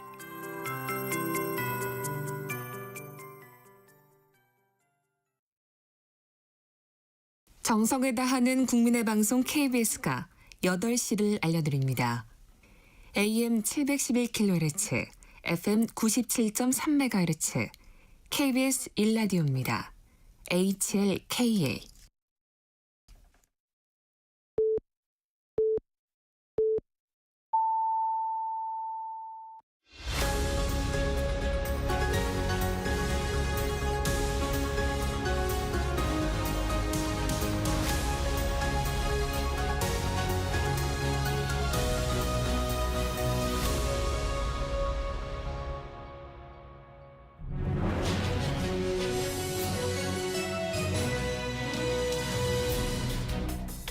한 주간의 정치 이슈 속 궁금증을 풀어보는 정치와이 김준일 시사평론가 최수영 정치평론가와 함께하겠습니다. 두 분 어서 오십시오. 네, 안녕하세요. 네. 어제 아침에 긴급 기자회견 또 자막이 떠가지고 이건 또 뭘까 했는데 갑자기 이제 합당 얘기가 나왔습니다. 갑작스럽다고 얘기를 어제 하루 전에는 얘기를 했지만 지금 시점에서 보니까 또 꼭 그런 것만 같지는 않아요. 그렇죠? 그러니까 전체적으로 지금 분위기가 어제 발표할 때만 하더라도 당내에서는 조금 격앙된 분위기도 있었어요. 그러니까 뭐 크게 보면은 당원 1인 1표제 하면서 당원 주권 시대 얘기를 하는데 당원들한테 왜 안 물어보고 이거를 먼저 당대표가 맘대로 하냐. 뭐 김용민 의원이라든지 이런 분들이 이런 결쪽이 하나가 있고 하나는 왜 코스피 5천 가고 지금 청와대가 이렇게 좋은 일이 많은데 왜 또 자기 정치한다고 이렇게 이걸 가리느냐. 이거를 꼭 긴급하게 발표할 일이냐. 그래서 박수현 대변인이 아니 어제 그러니까 어제 시점 이제 그제 합의해가지고 어제 발표한 건데 그러면 뭐 언제 하냐 뭐 이런 식으로 또 얘기를 했어요. 그러니까 지금 이제 밤 사이에 어젯밤부터 해서 나온 기류는 청와대와 논의가 있었다. 예, 논의가 있었다라는 거는 기정사실이고 지금 그 우상호 정무수석이 지금 다른 방송에 지금 나왔거든요. 방금 오면서 들었는데 네네. 몇 개월 전부터 논의가 있었다. 이거는. 그래서 이거를 전혀 인지를 못하거나 그런 거는 아니었고 언젠가는 우리는 합당할 당이다라는 거를 전제로 하고 그동안은 여러 개가 있었는데 다만 그 아주 디테일한 실무는 자기도 모른다. 우상호 수석이 전 정무수석이 그렇게 얘기를 했어요. 네. 예. 원래 이제 이게 보안성이 유지되는 건 맞죠. 근데 이걸 대통령이 몰랐다 그럴 수는 없는 거고 지금 얘기를 들어보면 대통령과 지난번 비공개 간담회 때 어느 정도 얘기했고 이재명 대통령도 여기에 대해서 필요성을 얘기했다는 이제 보도까지 나올 정도니까 네. 어느 정도 이제 수개월 전부터 그건 아마 우상호 수석이 맞겠죠. 정무수석이니까 본인 라인이니까. 근데 이제 과거에 김영삼 그 대통령이 됐던 이른바 3당 합당. 네. 그 3당 합당관 이건 결이 다른 그때는 구국의 열단이라고 그러는데 이거는 구 여권의 열단이라고 해야 되나 뭐 어쨌든 선거 전국이니까 이렇게 이합 집산이 있는 건 맞아요. 원래 선거를 큰 단위 선거를 앞두고 이제 이합 집산이 있는데 이건 이제 사실 좀 약간 결이 다른 거는 그거잖아요. 그 쇄빙선 역할을 하겠다고 해서 이제 범여권, 야권이지만 범여로 분리되는 건데 얼마 전 저는 약간 기류가 이상하다고 느낀 거는 이제 네. 지금 얘기 나오는 이른바 쌍특검 전국에서 네. 조국 혁신당이 완전히 민주당 편을 들었어요. 그 전까지는 뭐 사법개혁이라든가 여러 가지 약간 따로 똑같이라는 의미에서 이제 약간 보여주다가 그때는 그 개혁신당 요구마저도 완전 히 내치고 자기들은 여기 이제 안 하겠다 그쵸, 얘기했을 그쵸. 때 약간은 느낌이 있어요. 그래서 제가 방송에서 그때 아니 정말 이제 이중대를 자처하더니 이제 한 몸이냐라고 얘기했는데 진짜 한 몸이 됐네요. 네. 예상이 맞으신 것 같습니다. 네. 그런데 이제 어제 어쨌든 당내에서 이렇게 날카로운 반응이 나온 이유가 또 궁금해요. 당권, 비당권파 이런 거에 대해서 민주당 의원들은 저희 프로그램에 나오신 분들이 지난번 친명 친청 이거 마찬가지로 거기에 대해서는 되게 좀 부정적이시더라고요. 그런 거 아니다라고 얘기를 했는데 이 날카로운 당내의 반발은 어떻게 해석을 해야 되는 건가요? 그러니까 최고위원들이 일단은 반발을 했다라는 거잖아요. 이현주, 뭐 강두구, 황명선 이런 분들이 이제 반발을 했는데 네. 대체적으로 보면은 또 이제 뭐 반청 쪽으로 좀 포지셔닝이 되신 분들인 것 같아요. 그러니까 친명, 뭐 반청, 뭐 그 민주당에는 다 친명이다 이런 얘기를 하니까 반청 쪽으로 좀 말씀드리면은 각을 좀 세운 것 같습니다. 그래서 이현주 최고위원은 언론에 나와서 뭐 진퇴 여부까지 이거는 논의를 해야 된다 이런 얘기 좀 세게 나갔거든요. 그러니까 뭐 그런 각을 좀 세우는 게 정치적으로도 이득이 된다라고 보시는 것 같은데 이게 그러니까 조금 급격하게 사그라들 수도 있다 제가 보기에는. 방금 보셨지만 대통령의 의중이 여기 있다.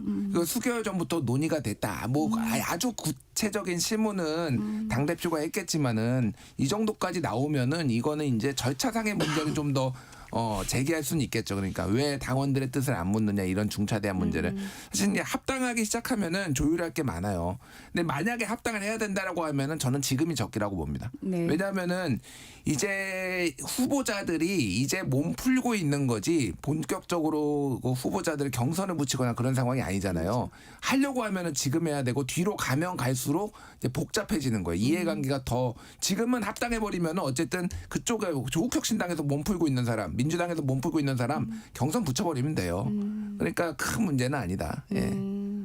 그런데 이제 또 이런 얘기들도 나오죠. 오늘부터로 알고 있는데 지금 당원 1인 1표제에 대해서 일단 당원 의견 수렴 절차 시작하고 네. 이거보다 더 중요한 건 이제 중앙위 의결인데 1인 1표제를 해야 되는 이 기간에 이제 또 합당이 이제 한다고 얘기를 했기 때문에 이것도 또 당원 의견을 물어봐야 네, 되잖아요. 그렇죠. 두 개가 뭐 시차는 좀 있겠습니다만은 그래서 일부 언론에서는 1인 1표제가 중앙위 의결 이 표결 과정에서 이게 일종의 정청래 대표에 대한 신임 투표가 되는 거 아니냐 뭐 이런 얘기도 나오거든요. 어떻게 맞죠. 생각하세요? 정치적으로 신임 투표가 되죠. 지난번에 사실 이제 그 부결이 된 거는 그러니까 의결 정족수가 그러니까 투표 정족수가 미달된 거잖아요. 네. 그래서 이제 된 거고 이번에는 이제 그래서 절차상의 과정들 설득 과정을 거치기 때문에 저는 뭐 1인 1표제는 또 큰 무난하게 저는 큰 무리 없이 될 거로 보고 이번 건 같은 경우에는 지금 좀 왜 그분들이 반발했을까 저는 일단 그렇게 생각해요. 이제 일단 정청래가 한번 좀 의심하고 보는 것 같아요. 뭘 꺼내 들면은 이게 또 뭔 꼭 꿍꿍이지 이게 뭔 복심이지 아마 이런 생각인 것 같아요. 그리고 그 이렇게 중차대한 사안을 당연히 대통령하고 상의 안 하고 했다 그러면 이 당은 이 정부 여당은 정청래의 당이죠 말 그대로. 근데 그러지 않고 당연히 상의했으니까. 근데 이분들의 이렇게 얘기는 혹시 이런 것들이 결국 이 정청래 연임과 무슨 또 관계가 있을 것인가 굉장히 그걸 이제 그 자꾸 들여다보다 보니까 이제 이렇게 얘기들이 나오는 것 같은데 어찌됐건 저는 이번에 합당 문제도 반발은 있겠지만 대통령하고 합의가 된 건데 친명 쪽에서 그렇게 반발하겠어요. 그러니까 결국 저도 이것도 다 통과될 거로 보는데 중요한 거는 이제 여기에서 이 과정에서 이제 얼마큼 잡음 없이 매끄럽게 이걸 이제 이 이슈를 정리해내느냐가 관건인 것 같고 그다음에 이제 이렇게 되면은 지방선거에서 더 좋은 성적을 거둘 가능성이 커지잖아요. 그렇죠. 그럼 말 그대로 이게 이제 정청래 대표의 연임 원동력이 될 수가 있겠죠. 그런 측면에서 최근 들어서 친명 쪽에서는 뭐 여러 가지 이제 뭐 이야기들 하지만 최근 뭐 김민석 총리 등등 얘기도 나오긴 있긴 한데 저는 이렇게 되면 당의 90력 강화가 더 정청래 대표 쪽으로 좀 이루어질 가능성이 크다고 좀 봅니다. 네. 그러니까 이게 손익계산서를 좀 짧게 좀 보면은 뭐 각자의 이익과 좀 리스크가 있을 거 아니에요. 네. 말씀하셨지만 정청래 대표 입장에서는 지방선거를 크게 이기는 게 본인이 이제 앞으로 향후 행보를 하는데 치적으로 활용될 수가 있잖아요. 그렇죠. 근데 호남은 어쨌든 위기가 좀 있어요. 그러니까 조국혁신당이 특히 민주당하고 국민의힘이 가져갈 우려가 없는 호남에서는 의석을 가져갈 우려가 없는 호남에서는 우리가 경쟁을 하겠다라는 건데 지금 만약에 합당이 되면은 호남은 사실상 민주당이 다 가져간다라는 거죠. 그리고 나머지 지역에서도 예를 들면은 후보가 나올 경우에는 최소 5에서 10% 정도는 조국혁신당이 가져가거든요. 그럼 뭐 보수도 마찬가지죠. 개혁신당이 있으면 그렇게 가져가는데 이쪽은 뭉치고 하나로 나오고 보수는 분열돼 있고 그러면은 지방선거 전망이 굉장히 유리하다라는 거 하나. 또 하나는 당원이 지금 제가 조국혁신당 당원이 몇 명인지 모르겠는데 한 12만 정도로 알고 있는데 좀 확인해봐야 돼요. 네. 이분들이 만약에 이제 당원으로 들어온다. 라고 하면은 나중에 예를 들면은 선거 기간에 조국 대표가 본인이 직접 등판하지 당대표나 이런 거에 등판하지 않으면은 상대적으로 정청래 대표에게 우호적으로 표를 행사할 가능성이 상당히 높습니다. 네. 당원 숫자는 더 늘어나고 우호적 지분은 더 확보하고 뭐 이런 것들이 있을 테고요. 네네. 대통령 입장에서는 대통령도 지방선거가 제일 중요해요. 대통령은 지금 누구랑 경쟁하는 게 아니잖아요. 본인이 안정적으로 통치를 할 수 있으면은 지방선거를 이길 수 있는데 이거를 마다할 이유가 없고 대통령은 2인자를 키우지 않습니다. 이재명 대통령 누구 항상 그래왔어요. 항상 견제를 하게 이렇게 경쟁을 시키는 이런 구도였으면은 조국 대표가 와서 정청래 대표랑 경쟁하는 게 나쁘지 않다라고 보는 거고 조국 대표는 사실은 그 8월부터 막 조국 대표 복귀했을 때만 하더라도 조국혁신당은 자강파와 합당파가 거의 반반이었어요. 의원들 숫자로 보면은. 네네. 그런데 성비위 문제가 터지면서 조국혁신당 정당 지지율이 3, 4%에서 지금 머물고 있거든요. 그렇죠. 고민이 많았다. 결국은 조국 대표는 대선에 나올 사람이 본인인데 역대 우리나라 정당사에서 1당, 2당에서 아니면은 대선에서 당선된 적이 없습니다. 그런 거를 감안을 했을 때는 결국은 큰 당에 원래 자기가 있었던 큰 당에 들어가서 하는 게 훨씬 유리하다. 이렇게 이제 각자 이해관계가 지금 맞아 떨어졌다. 네. 예. 조국혁신당이 절차를 밟을 텐데 네. 결국 뭐 합당으로 결론이 나겠죠. 조국혁신당은 지금도 그 자강파들의 목소리가 거의 없어요. 왜냐하면 2, 3%의 지금 당 지지율이 나오고 있는 상황에서 네. 이른바 지속 가능한 정당이냐라는 질문에는 누구도 답을 하기가 쉽지가 않죠. 그리고 이제 지난번 이제 성비 사건 얘기 나오면서 조국혁신당의 이제 그 가장 핵심이었던 이제 이른바 조국 대표의 사람들이 많이 좀 약화가 됐잖아요. 많이 약화가 됐기 때문에 어쨌든 저는 이제 이 합당이 될 걸로 보고 다만 이제 여권 전체로 봤을 때 조 대표가 들어가면은 당연히 매기 효과가 있죠.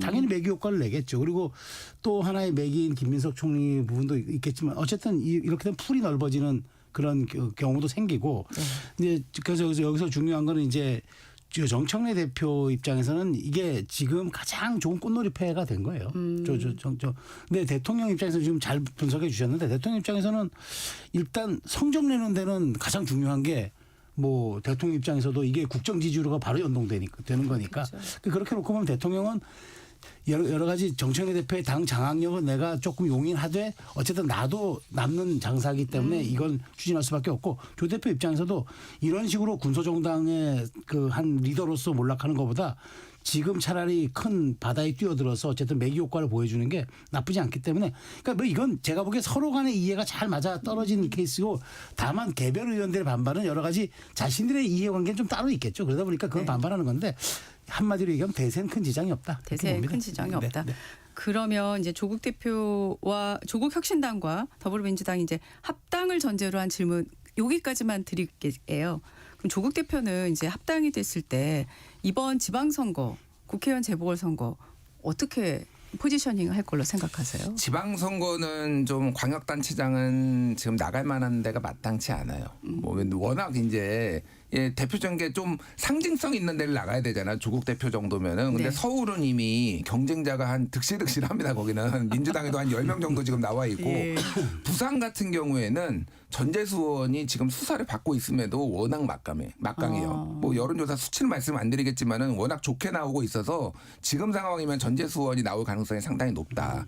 그래서 저는 재보궐로 들어갈 것 같아요. 그래서 부산이냐 아니면 호남이냐 이 선택만 남은 것 같습니다. 제가 보기에는. 그러니까 부산은 원래 부산 출신이기 때문에 게다가 역대 지금 공식을 보면은 김대중 대통령 빼고 보면은 다 영남 사람들이 영남의 표를 가져오기 위해서 전략적 선택을 그동안 영남 출신을 민주당에서 또 공교롭게도 키워온 그런 게 있잖아요. 네. 노무현, 네. 뭐 이때는 부산, 뭐 문재인 부산, 그리고 뭐 안동, 뭐 이재명 안동 뭐 이렇단 말이에요. 그럼 부산의 근거지를 가지고 또 부산이 지금 의석수가 하나밖에 없기 때문에 네. 전재수 의원이 나오면은 북갑 여기로 출마하는 거 이런 것들 가능성이 있고 또 하나는 이제 당원의 3분의 1이 있는 호남을 장기적으로 봤을 때는 당원들의 지지를 끌어내기 위해서 호남에 안착을 해서 호남 지금까지 또 조국혁신당이 호남에 공을 많이 들여왔잖아요. 그러니까요. 그러니까 그렇게 갈 가능성. 뭐 근데 이제 이거는 막상 어디에 보궐선거가 나오느냐를 좀 봐야 돼요. 그러니까 그쵸. 지금은 아직은 예측하기는 조금 이르다. 예. 저도 거의 동의하는 건 뭐냐면 네.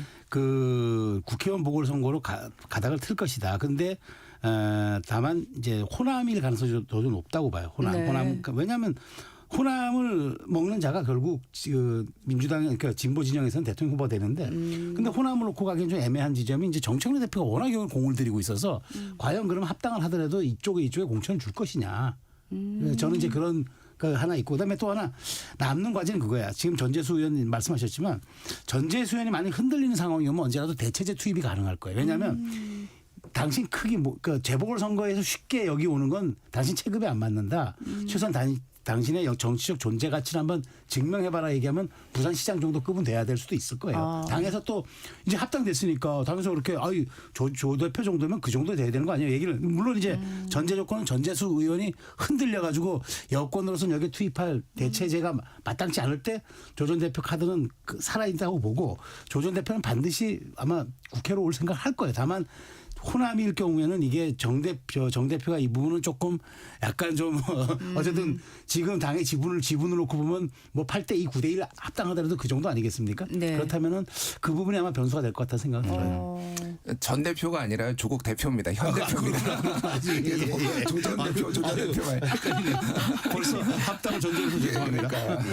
너무 막 멀리 나가셨다. 자, 이 합당이요. 이제 야당, 국민의힘, 개혁신당 많은 생각들도 하고 계실 것 같아요. 이거 어떻게 할까요? 압박이 되겠죠. 네. 그러니까 보수 진영 내부에서 야 저쪽도 합치는데 우리도 합쳐야 되는 거 아니냐. 뭐 이렇게 나오겠죠. 그래서 우리 뒤에 뭐 장도혁 대표 단식 중단하는 것도 얘기를 하겠지만은 합칠 수가 있겠냐고요.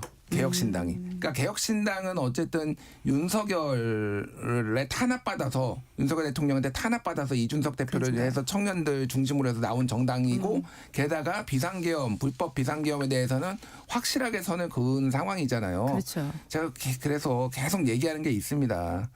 지금 답이 없다. 보수 진영은 답이 없어요. 제가 보기에는. 그래서 선거 치료가 답이다. 제가 금융 치료가 아니고 선거 치료. 예, 선거 치료. 그래서 선거에 패배를 해야지 그것도 대패를 해야지 그 다음에 뭐 윤석열 절연을 하든 다음 단계로 나갈 수 있지 지금은 완전 그리드락 교착 상태거든요. 지금 굉장히 좀 깝깝한 상황이에요. 예. 저는 야권은 합당은 안 될 거로 봐요.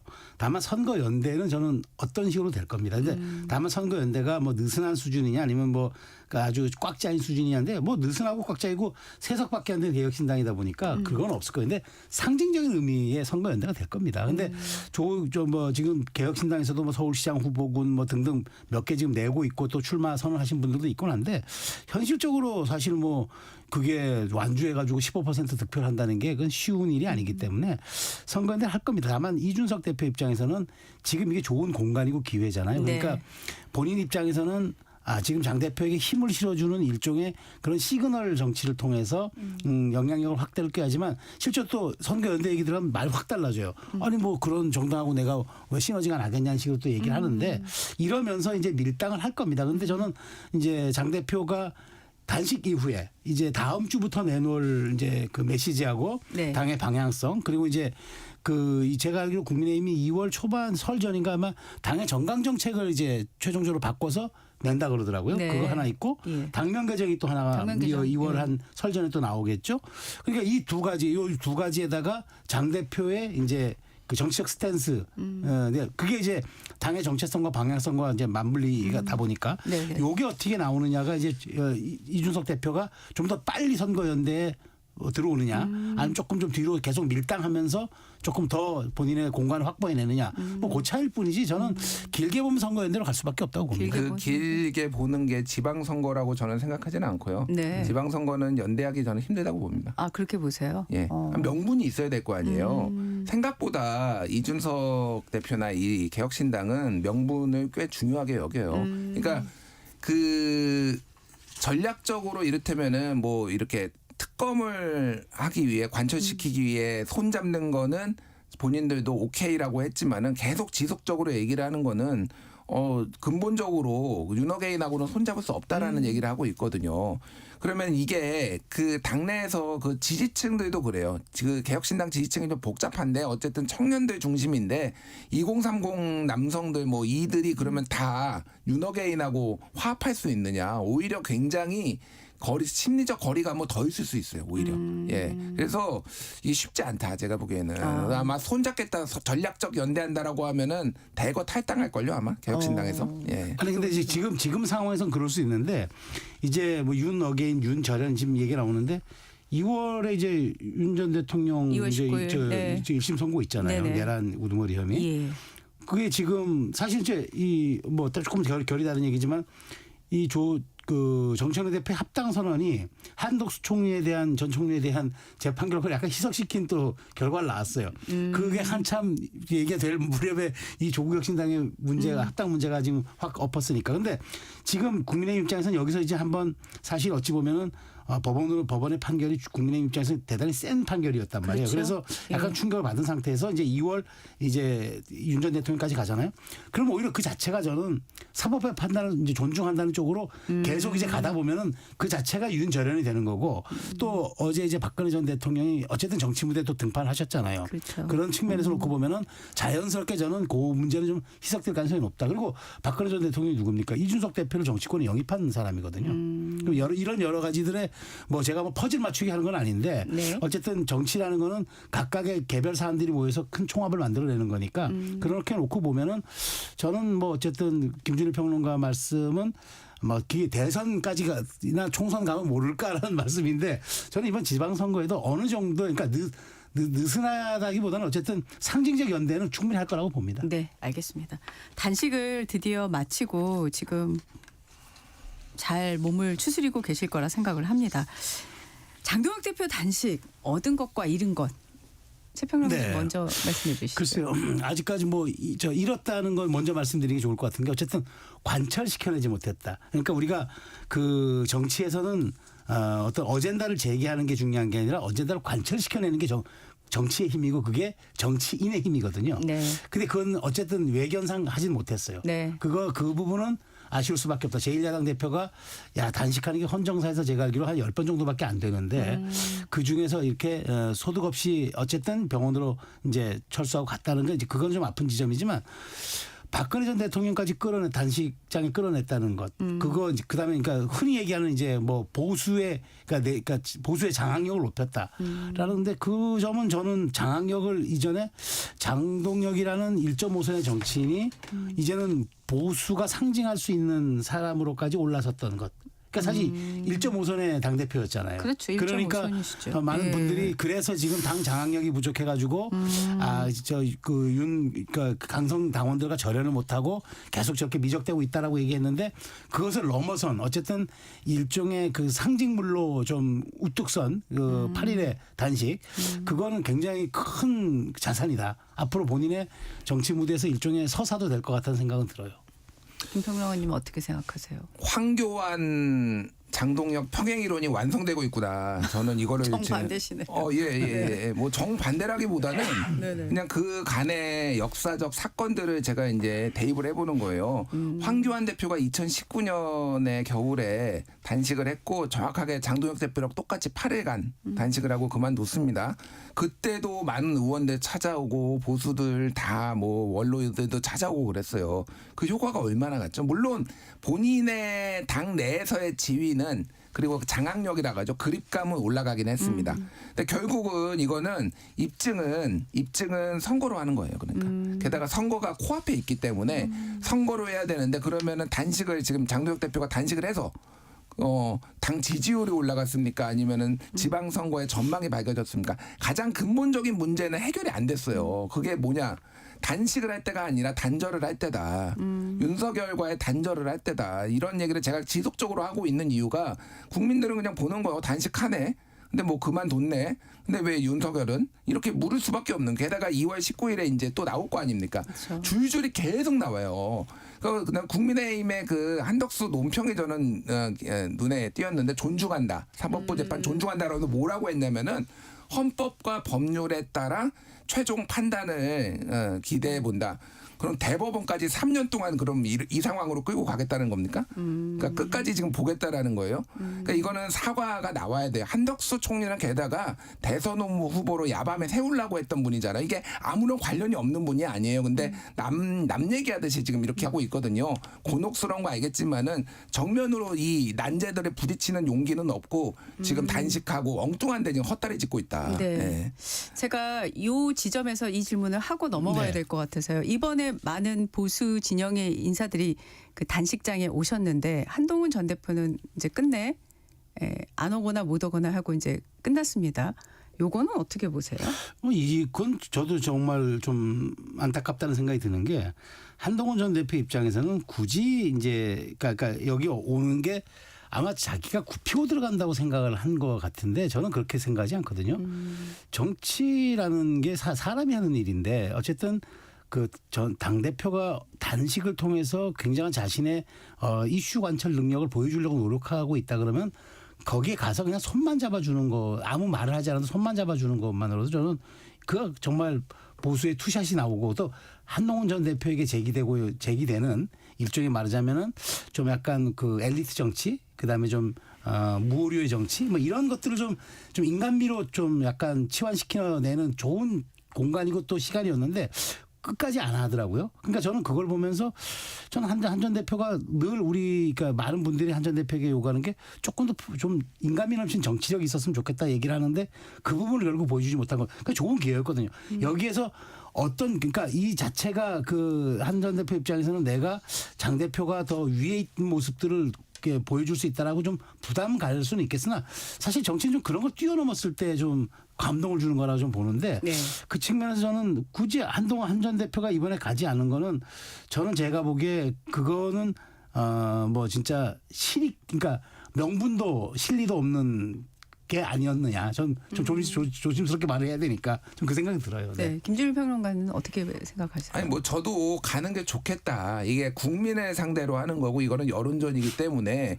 이렇게 지난번에 24시간 필리버스터 했는데 노고 많으셨습니다. 페이스북에 쓰고도 그랬잖아요. 뭐 비슷한 성격이라고 하면은 가서 뭐 징계는 징계고 그렇게 했는데, 그냥 위로 방문을 했는데, 그럼에도 불구하고 징계를 뭐 세게 하면은, 그러면 여론은 또 한동훈 편으로 더 이렇게 갈 거 아니에요. 그런데 그 친한계 쪽이나 얘기를 들어보면은 안 된다는 거예요. 그냥 안 된다. 이거는 안 된다라는 게, 또 하나 얘기가 뭐가 있었냐면은, 오히려 어설프게 징계가 낮춰지는 것에 대해서 차라리 우려를 하고 있더라고요. 그러니까 이게 완전히 화해를 할 수 있는 상황도 아니고, 네. 그럴 사람들도 아니에요.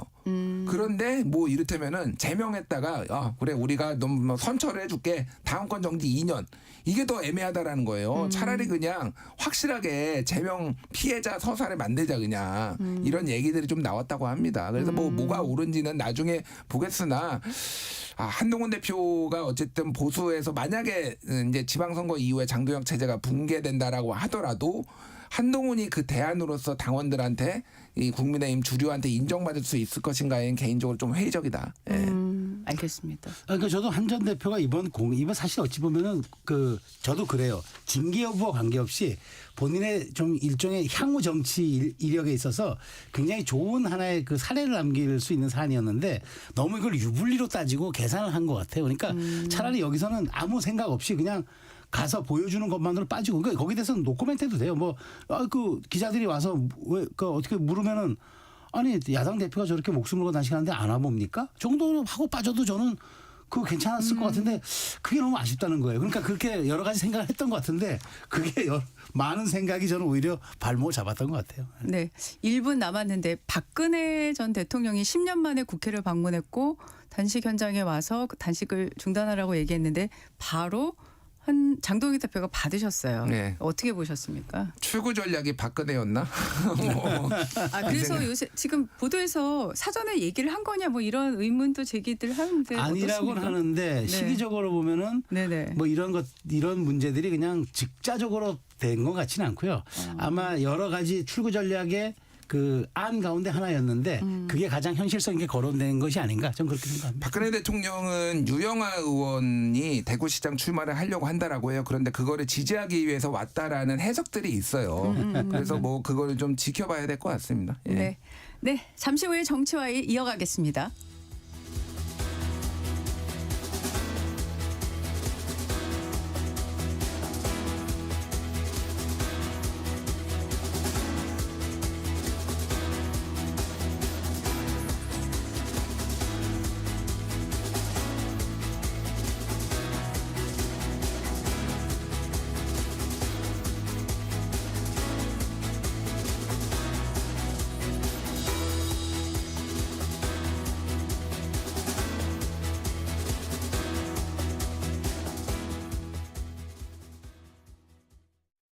잠시 후 8시 반부터 일부 지역국에서는 해당 지역 방송을 보내드립니다.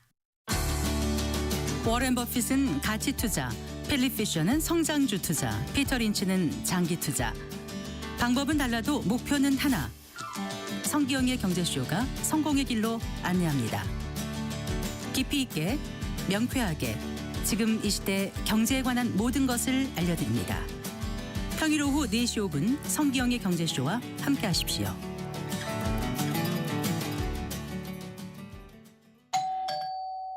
편지 왔습니다. 퇴근길 지친 당신에게 힘이 되는 뉴스를 전해드립니다. 매일 저녁 5시 5분 당신과 함께 읽는 세상 이야기 KBS 1라디오 뉴스레터 K. 지금 시각은 8시 30분입니다. KBS.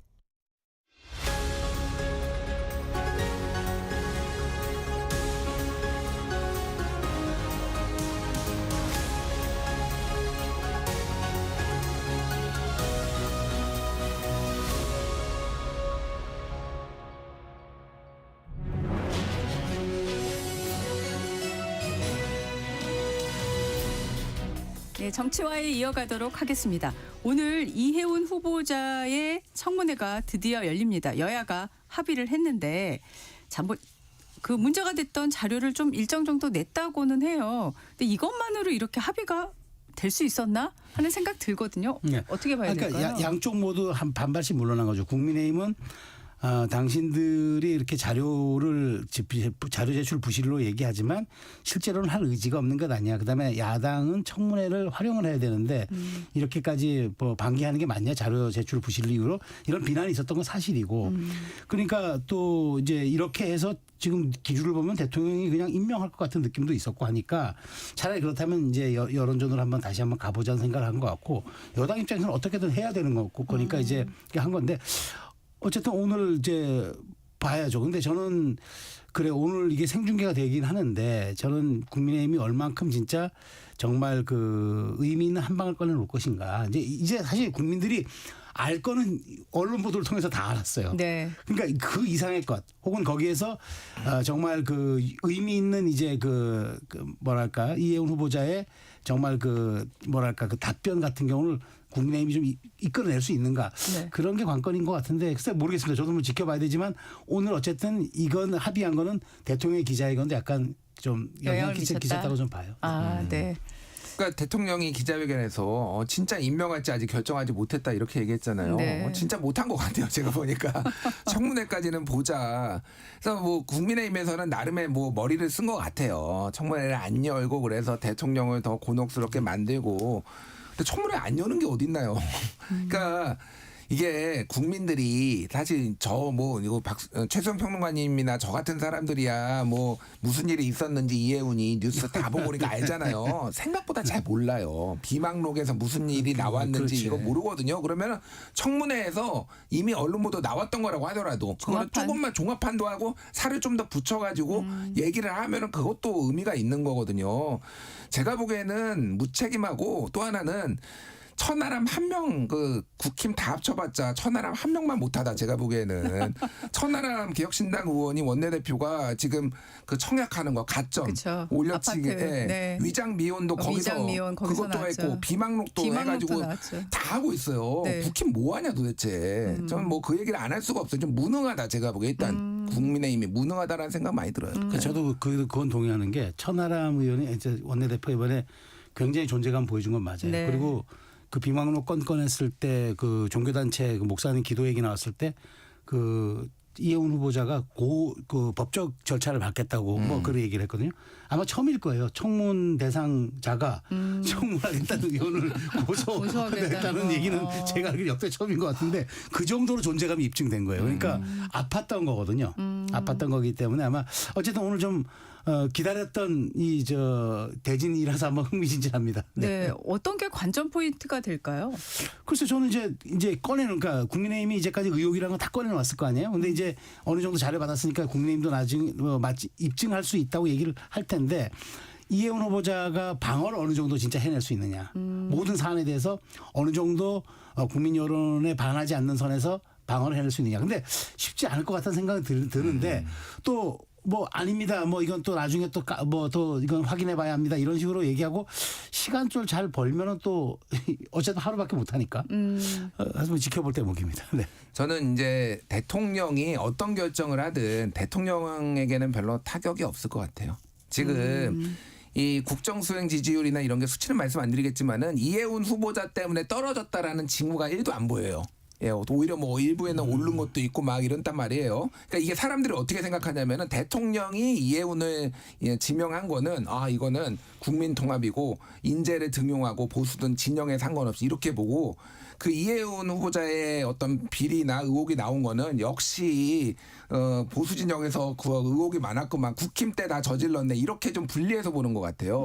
그러면은 이것도 지명을 하면은 이제 무슨 효과가 생기느냐 이렇게 의혹이 있는 거 좀 문제가 있지만은 그래도 인재를 등용하겠다는 대통령의 의지가 있네. 만약에 이거를 지명 철회를 하게 되면은 그러면은 와 너무 오죽이나 비리가 많았으면은 이거를 지명 철회를 하겠느냐 이렇게 될 것 같아요. 그래서 큰 문제는 없다. 다만 이제 국민의힘 입장에서는 소위 말해서 배신자잖아요. 그러니까 이탈하는 사람 너 그렇게 배신해서 나가면은 우리가 반드시 보복할 거야. 만약에 지명 철회가 돼서 낙마를 하면은 그런 효과는 있겠죠. 그래서 제가 보기에는 만에 하나 지명 철회를 하게 되면은 청문회를 거치지 않는 다른 중요한 자리를 또 줄 가능성이 있다. 왜냐하면 보수의 귀순자들, 귀순 용사들을 계속 받기 위해서는 그런 좀 정치적 어떤 제스처가 필요하지 않을까 그렇게 보입니다. 그럼 뭐 귀순 만일 그렇게 낙마해서 하게 되면 KDI 원장을 주나요 그럼?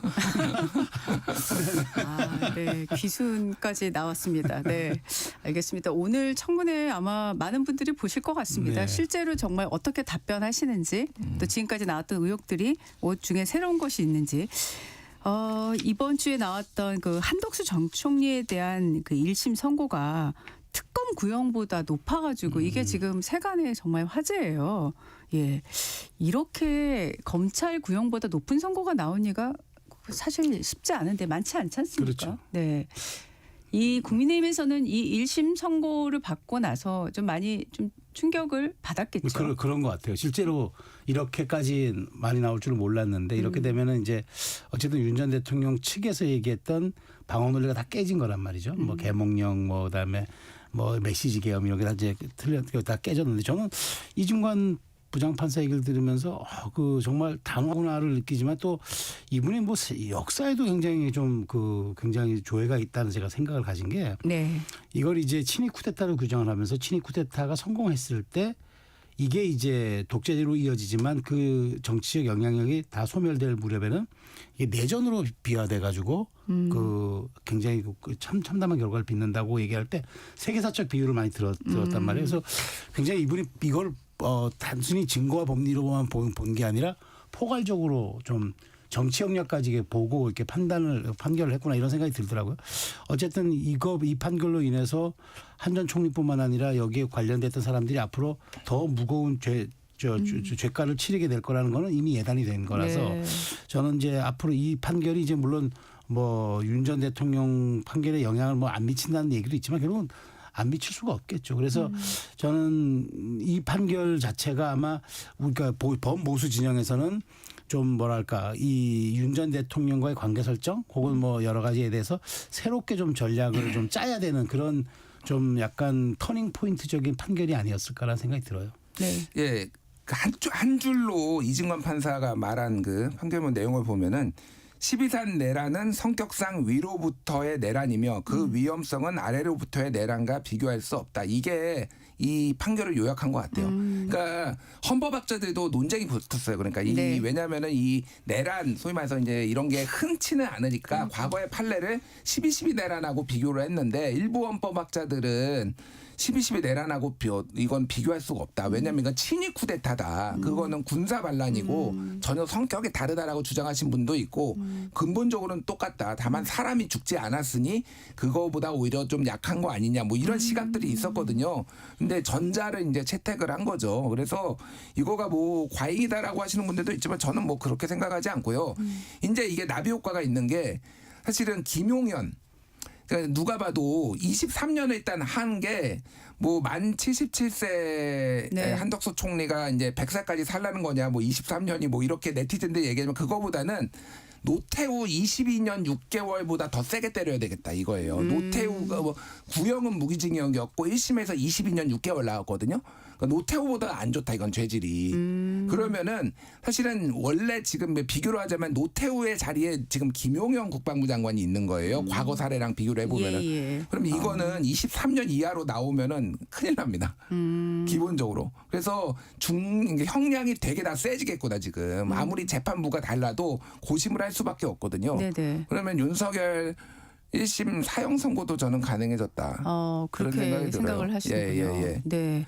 이게 사실 굉장히 관심을 모을 수밖에 없는 게 뭐 다음 달에 있을 윤 전 대통령도 있지만 사실 내란 재판부법도 이제 만들어질 정도로 이 그동안의 재판 진행에 대해서 특히 여권에서 많은 지적과 비판을 했었는데 이번 1심 선고가 나왔을 때 반응은 아주 뭐 명쾌한 판결이다. 이렇게 나왔잖아요. 그러다 보니까 이게 지금 그 판결 그 자체도 있지만은 이 정치적인 부분에 있어서도 의미하는 바가 굉장히 이제 큰 상황이 될 수밖에 없게 됐는데 이제 관심은 당연히 그럼 윤 전 대통령 1심 판결이 말씀하신 대로 무기와 사형 둘 중에 하나인데 더 높은 게 나올 가능성이 좀 더 크게 보여지는 게 사실이죠. 지금 상황에서. 그러니까 사형 선고 구형을 했잖아요. 그렇죠. 그럼 뭐 이제 받을 지점은 뭐 선고도 또한 사형 아니면 무기밖에 없는데. 네네. 어쨌든 저는 이번 이진관 판사의 이 판결이 이번 12상 계엄 전반을 사실 다 들여다본 거예요. 그러니까 여기에 대해서 이제 실제로 이진관 부장판사가 한 이 판결 위에 윤 전 대통령이 우두머리 역할을 했느냐 안 했느냐만 보면 되는 거예요. 거기 국무의 적법성이라든가 뭐 다 들어있기 때문에. 근데 이렇게까지 해버렸는데 윤 전 대통령이 우두머리가 아니라면은 그건 또 뭐 설명이 안 되는 거잖아요. 그래서 물론 이제 재판부는 제각각 독립적이고 고유성을 갖지만 어쨌든 윤 전 대통령 입장에서는 정말 이게 엄청난 충격일 거고 그다음에 여기에 대해서 저는 재판 전략을 그래서 이제 물론 이제 선고만 남았습니다만은 혹시 이제 항소심 가더라도 완전히 좀 바꿔야 될 것이다. 그러니까 그 이제까지 계몽령 뭐 메시지 계엄 뭐 그다음에 피해 없었고 이런 것들 뭐 선관위 투입에 대해서도 뭐 여러 가지 말이 바뀌고 이런 것들을 완전히 좀 바꿔내는 좀 전략으로 가야지 이대로 가다 보면 지금 재판부가 이 사건을 어떻게 들여다보는지 이진관 부장판사가 확인해 보여줬기 때문에 그 부분은 변호인들의 태도뿐만 아니라 전략도 좀 바뀌어야 될 거라고 좀 봐요. 그러니까 저는 뭐 다른 것보다도 국민의힘이 이제 결단의 시간이 점점 다가오고 있어요. 째깍째깍 지금 초시계가 지금 계속 울리고 있습니다. 지금 숙제 안 하고 방학 숙제 안 하고 끝까지 지금 버티고 있는데 개학의 시점이 왔어요 지금. 언제까지 이럴 겁니까? 그러니까 2월 19일까지 버텨야 되나 꼭 그 생각이 드는데 그게 꼭 필요하다라면은 저는 계속 얘기하지만은 절연이라는 그런 뭐 말로 하는 게 아니라 제명을 해야 된다고 봐요. 최고위. 그러니까 한동훈을 제명할 때가 아니라 윤석열을 제명할 때입니다. 최고위원회 열고 강선우 의원도 탈당했는데 제명했잖아요. 민주당에서. 마찬가지로 이거는 확실한 정치적 제스처. 지금 최고위원회 열어가지고 국민의힘에서 윤석열 딱 이제 제명하면은 좀 더 사람들이 인지를 하겠죠. 그러면 여기 이제 절연의 의지가 있구나 이렇게. 네, 예.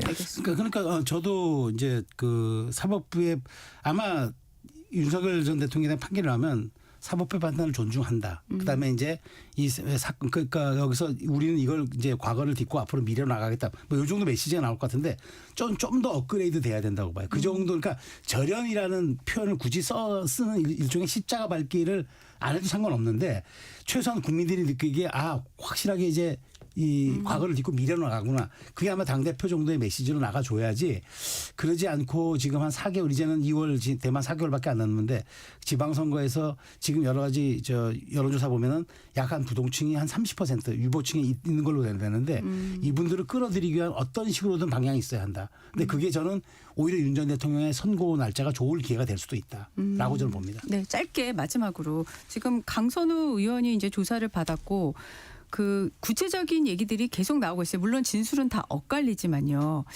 자, 이 강선우 의원, 김경시 의원, 그다음에 그 사무국장, 전 사무국장 해서 이게 3자 대질 신문이 돼야 될 것 같다는 생각이 드는데 이 지금 수사는 앞으로 어떻게 전개가 될 걸로 보세요? 짧게 말씀 먼저 드리면은 김경시 의원이 이제 서울시에서 지원하는 이제 지원관의 이제 PC를 압수수색했다니까 그 백업된 뭐 자료가 있는데 120개 정도 녹취가 있다고 그래요. 저는 이게 스모킹건이 될 것 같은 생각이 드는데 이 부분을 과연 저는 경찰이 제대로 수사할 수 있을까? 왜냐하면 이게 여기 여러 가지 뭐 김민소 총리 얘기도 나오고 해서 이게 과연 수사 가능할지 그게 좀 관전 포인트라고 봅니다. 그 언론 보도에 따르면은 김경이 나만 그랬던 게 아닌데 억울하다. 한 3억 원 정도 처음에 내야 된다고 들었는데 이런 얘기잖아요. 강선우 의원 당선된 지 1년 반 만에 지금 1억 원 받은 거예요. 제가 정청래 대표한테 계속 묻고 있습니다. 정말로 이게 휴먼 에러입니까? 예. 민주당은 다 뭐 깨끗합니까? 지방선거에 답을 내놔야 된다. 예. 알겠습니다. 자, 정치와의 오늘 여기까지 하겠습니다. 김준일 시사평론가 최수영 정치평론가와 함께했습니다. 두 분 고맙습니다. 감사합니다. 날씨 정보 듣고 사건 어휘로 돌아오겠습니다. 찬 공기가 지속적으로 유입되고 있습니다. 정체되고 누적된 찬 공기는 연일 영하 10도 안팎의 한파를 초래하고 있고요. 일부 지역은 영하 15도 안팎에 머물러 있습니다. 오는 일요일까지 매우 춥겠고요. 다음 주에도 예년보다는 훨씬 더 춥겠습니다. 건강관리에 유의하셔야겠습니다. 고창의 대설특보 해제됐습니다. 해기차에 의한 눈은 오전까지 곳곳에서 내리는 곳 있겠고요. 막다가 흐려져 다시 오늘 낮부터 호남 서해안에 비나 눈이 시작돼 중부와 호남 영남 일부에 내일 새벽까지 눈이 더 내리겠습니다. 울릉도독도 호남 지역 최대 7cm, 또 강원도와 충청 1에서 3, 제주 산지 최대 5cm, 대부분의 중부지방 1cm 미만의 적설 예상되고 있습니다. 낮 기온 서울 영하 1도, 대전 2도, 전주 3도 등으로 예상되고요. 내일 아침 서울 영하 11도 등으로 오늘과 비슷한 추위가 이어지겠습니다. 당분간 동해안에 너울이 높겠고요. 오늘 강원 산지와 동해안에 강풍이 부는데 건조특보가 동쪽에 남아있기 때문에 화재 예방에 신경 쓰셔야겠습니다. 그리고 빙판에서의 교통안전에 유의해 주셔야겠습니다. 현재 서울의 기온 영하 10.1도입니다. 날씨 정보의 강혜종이었습니다.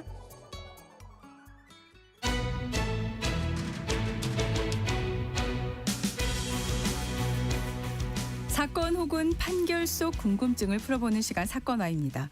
SK텔레콤이 지난해 발생한 유심 해킹 사태에 따른 개인정보보호위원회에 1,350억 원 규모 과징금 처분을 놓고 행정소송 절차에 들어갔습니다.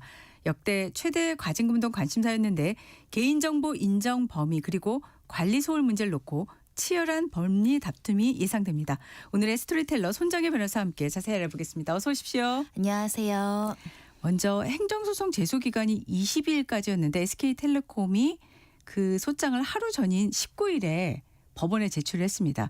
회사 측의 입장부터 좀 설명을 해 주시겠습니까? 그렇습니다. SK텔레콤에 부과된 역대 최고 금액이라고 하는 가징금과 관련해서 불복 소송을 제기할지에 대한 고심이 이어지고 있는 와중에 직전 하루 전에 법원에 이제 소송을 제기하겠다라는 입장을 밝힌 건데요. SK 관련해서 입장은 첫 번째로는 형평성과 비례 원칙에 어긋난다라는 주장을 하고 있습니다. 과거에 메타나 구글 같은 사건 같은 경우 보면 이 개인정보법을 위반하긴 했으나 똑같은 개인정보법이라고 하더라도 개인정보를 활용해서 수익사업에 이용했느냐 안 했느냐에 따라서 차등을 줘야 됨에도 불구하고 SK는 피해를 받아서 사적으로 유용한 사실이 없음에도 불구하고 최대 금액이 나왔다라는 점을 지적하고 있고요. 또 사후적인 조치로 1억 수천만 원, 그러니까 관련해서 1조 수천억 원대의 어떤 보상이나 이 지급 계획이 밝혀진 부분에 대한 감안이 되지 않았다라는 점, 그리고 현재 자진 신고했고 은폐된 기업과는 좀 차별적으로 이 가징금이 부과돼야 된다라는 여러 가지 점을 주장하면서 법원으로부터 이 가징금이 적정한지에 대한 면밀한 판단을 받겠다라는 입장이고요.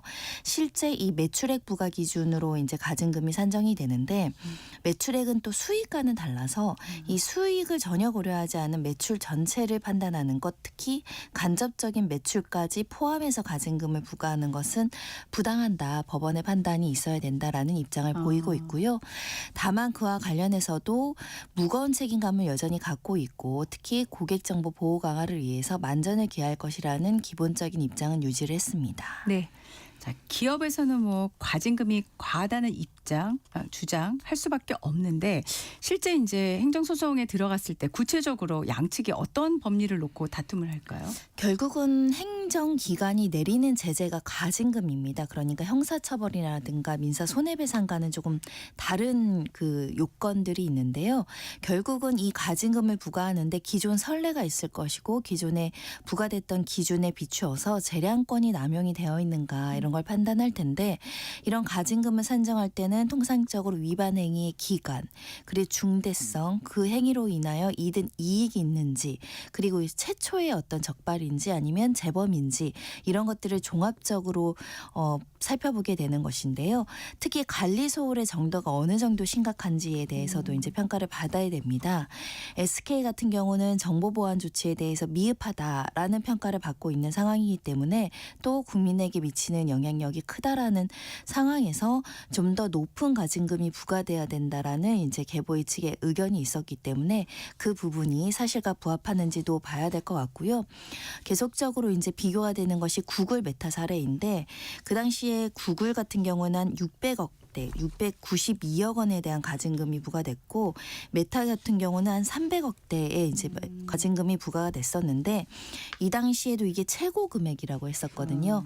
그러니까 메타랑 구글이랑 비교했을 때 실질적으로 고의적 영리 목적이었는가, 영리 목적으로 활용해서 적발된 기업들보다 더 높은 가징금을 하는 것이 형평에 맞는지에 대한 평가도 있을 것 같고 지금 SK 주장 같은 경우는 현재 이 가징금이 확정이 된다라고 한다면 실제로 민사소송이 지금 다발적으로 진행되고 있기 때문에 수조 원대 민사배상까지 책임을 물을 수 있고 그런 경우에는 기업이 온전하게 활동하기가 어렵고 오히려 정보보호에 심혈을 기울여야 됨에도 불구하고 막대한 타격이 있을 수 있다. 이런 점들을 계속해서 주장해 나갈 것으로 보입니다. 네. 자, 그러면 지금 개인정보보호위원회는 어떤 입장인지 궁금한데 마침 그 송경희 개인정보보호위원회 위원장이 강경한 입장을 내놓은 그런 기자회견도 있었죠. 그렇습니다. 법적 사항 철저하게 검토했다. 그리고 정당하게 산정한 금액이라고 밝혔고요. 특히 실제가 피해가 가지 않았는데도 이렇게 가징금 처분을 하는 것이 과도한 거 아니냐. 이런 내용의 비판에 대해서는 이 개인정보를 제대로 통제하지 못한 기업들에게 책임을 묻는 것이기 때문에 실제 피해 발생 여부와 상관없이 예방적 조치가 부실한 경우에는 이런 가징금 책임을 사회적 책임을 강하게 물겠다라는 것이고 특히 개인정보보호위원회 같은 경우는 앞으로도 지속적으로 이런 개인정보 유출, 침해 사건이 계속 발생할 여지가 있거든요.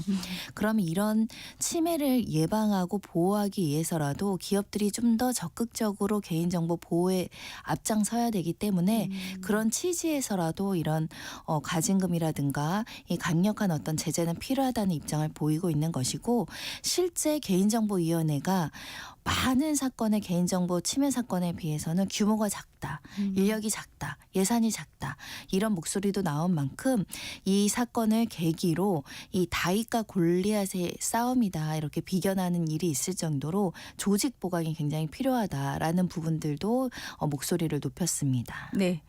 자, 지금 말씀하신 것처럼 개인정보보호위원회는 이런 과징금 불복 행정소송에 대응하기 위해서 지금 예산 인력 보강의 필요성까지 강조를 하고 있는데 실제로 개인정보위원회가 소송 예산도 증액을 하면서 대비를 하고 있다고요? 그렇습니다. 이렇게 개인정보위원회의 가징금에 대해서는 기업들이 다투지 않는 경우보다는 적극적으로 다투는 경우가 훨씬 많다 보니까 다툼의 방식은 행정소송이거든요. 네. 그러면 소송에 대비하기 위한 소송 비용도 굉장히 절실하다 이렇게 이야기를 하고 있는 것인데요.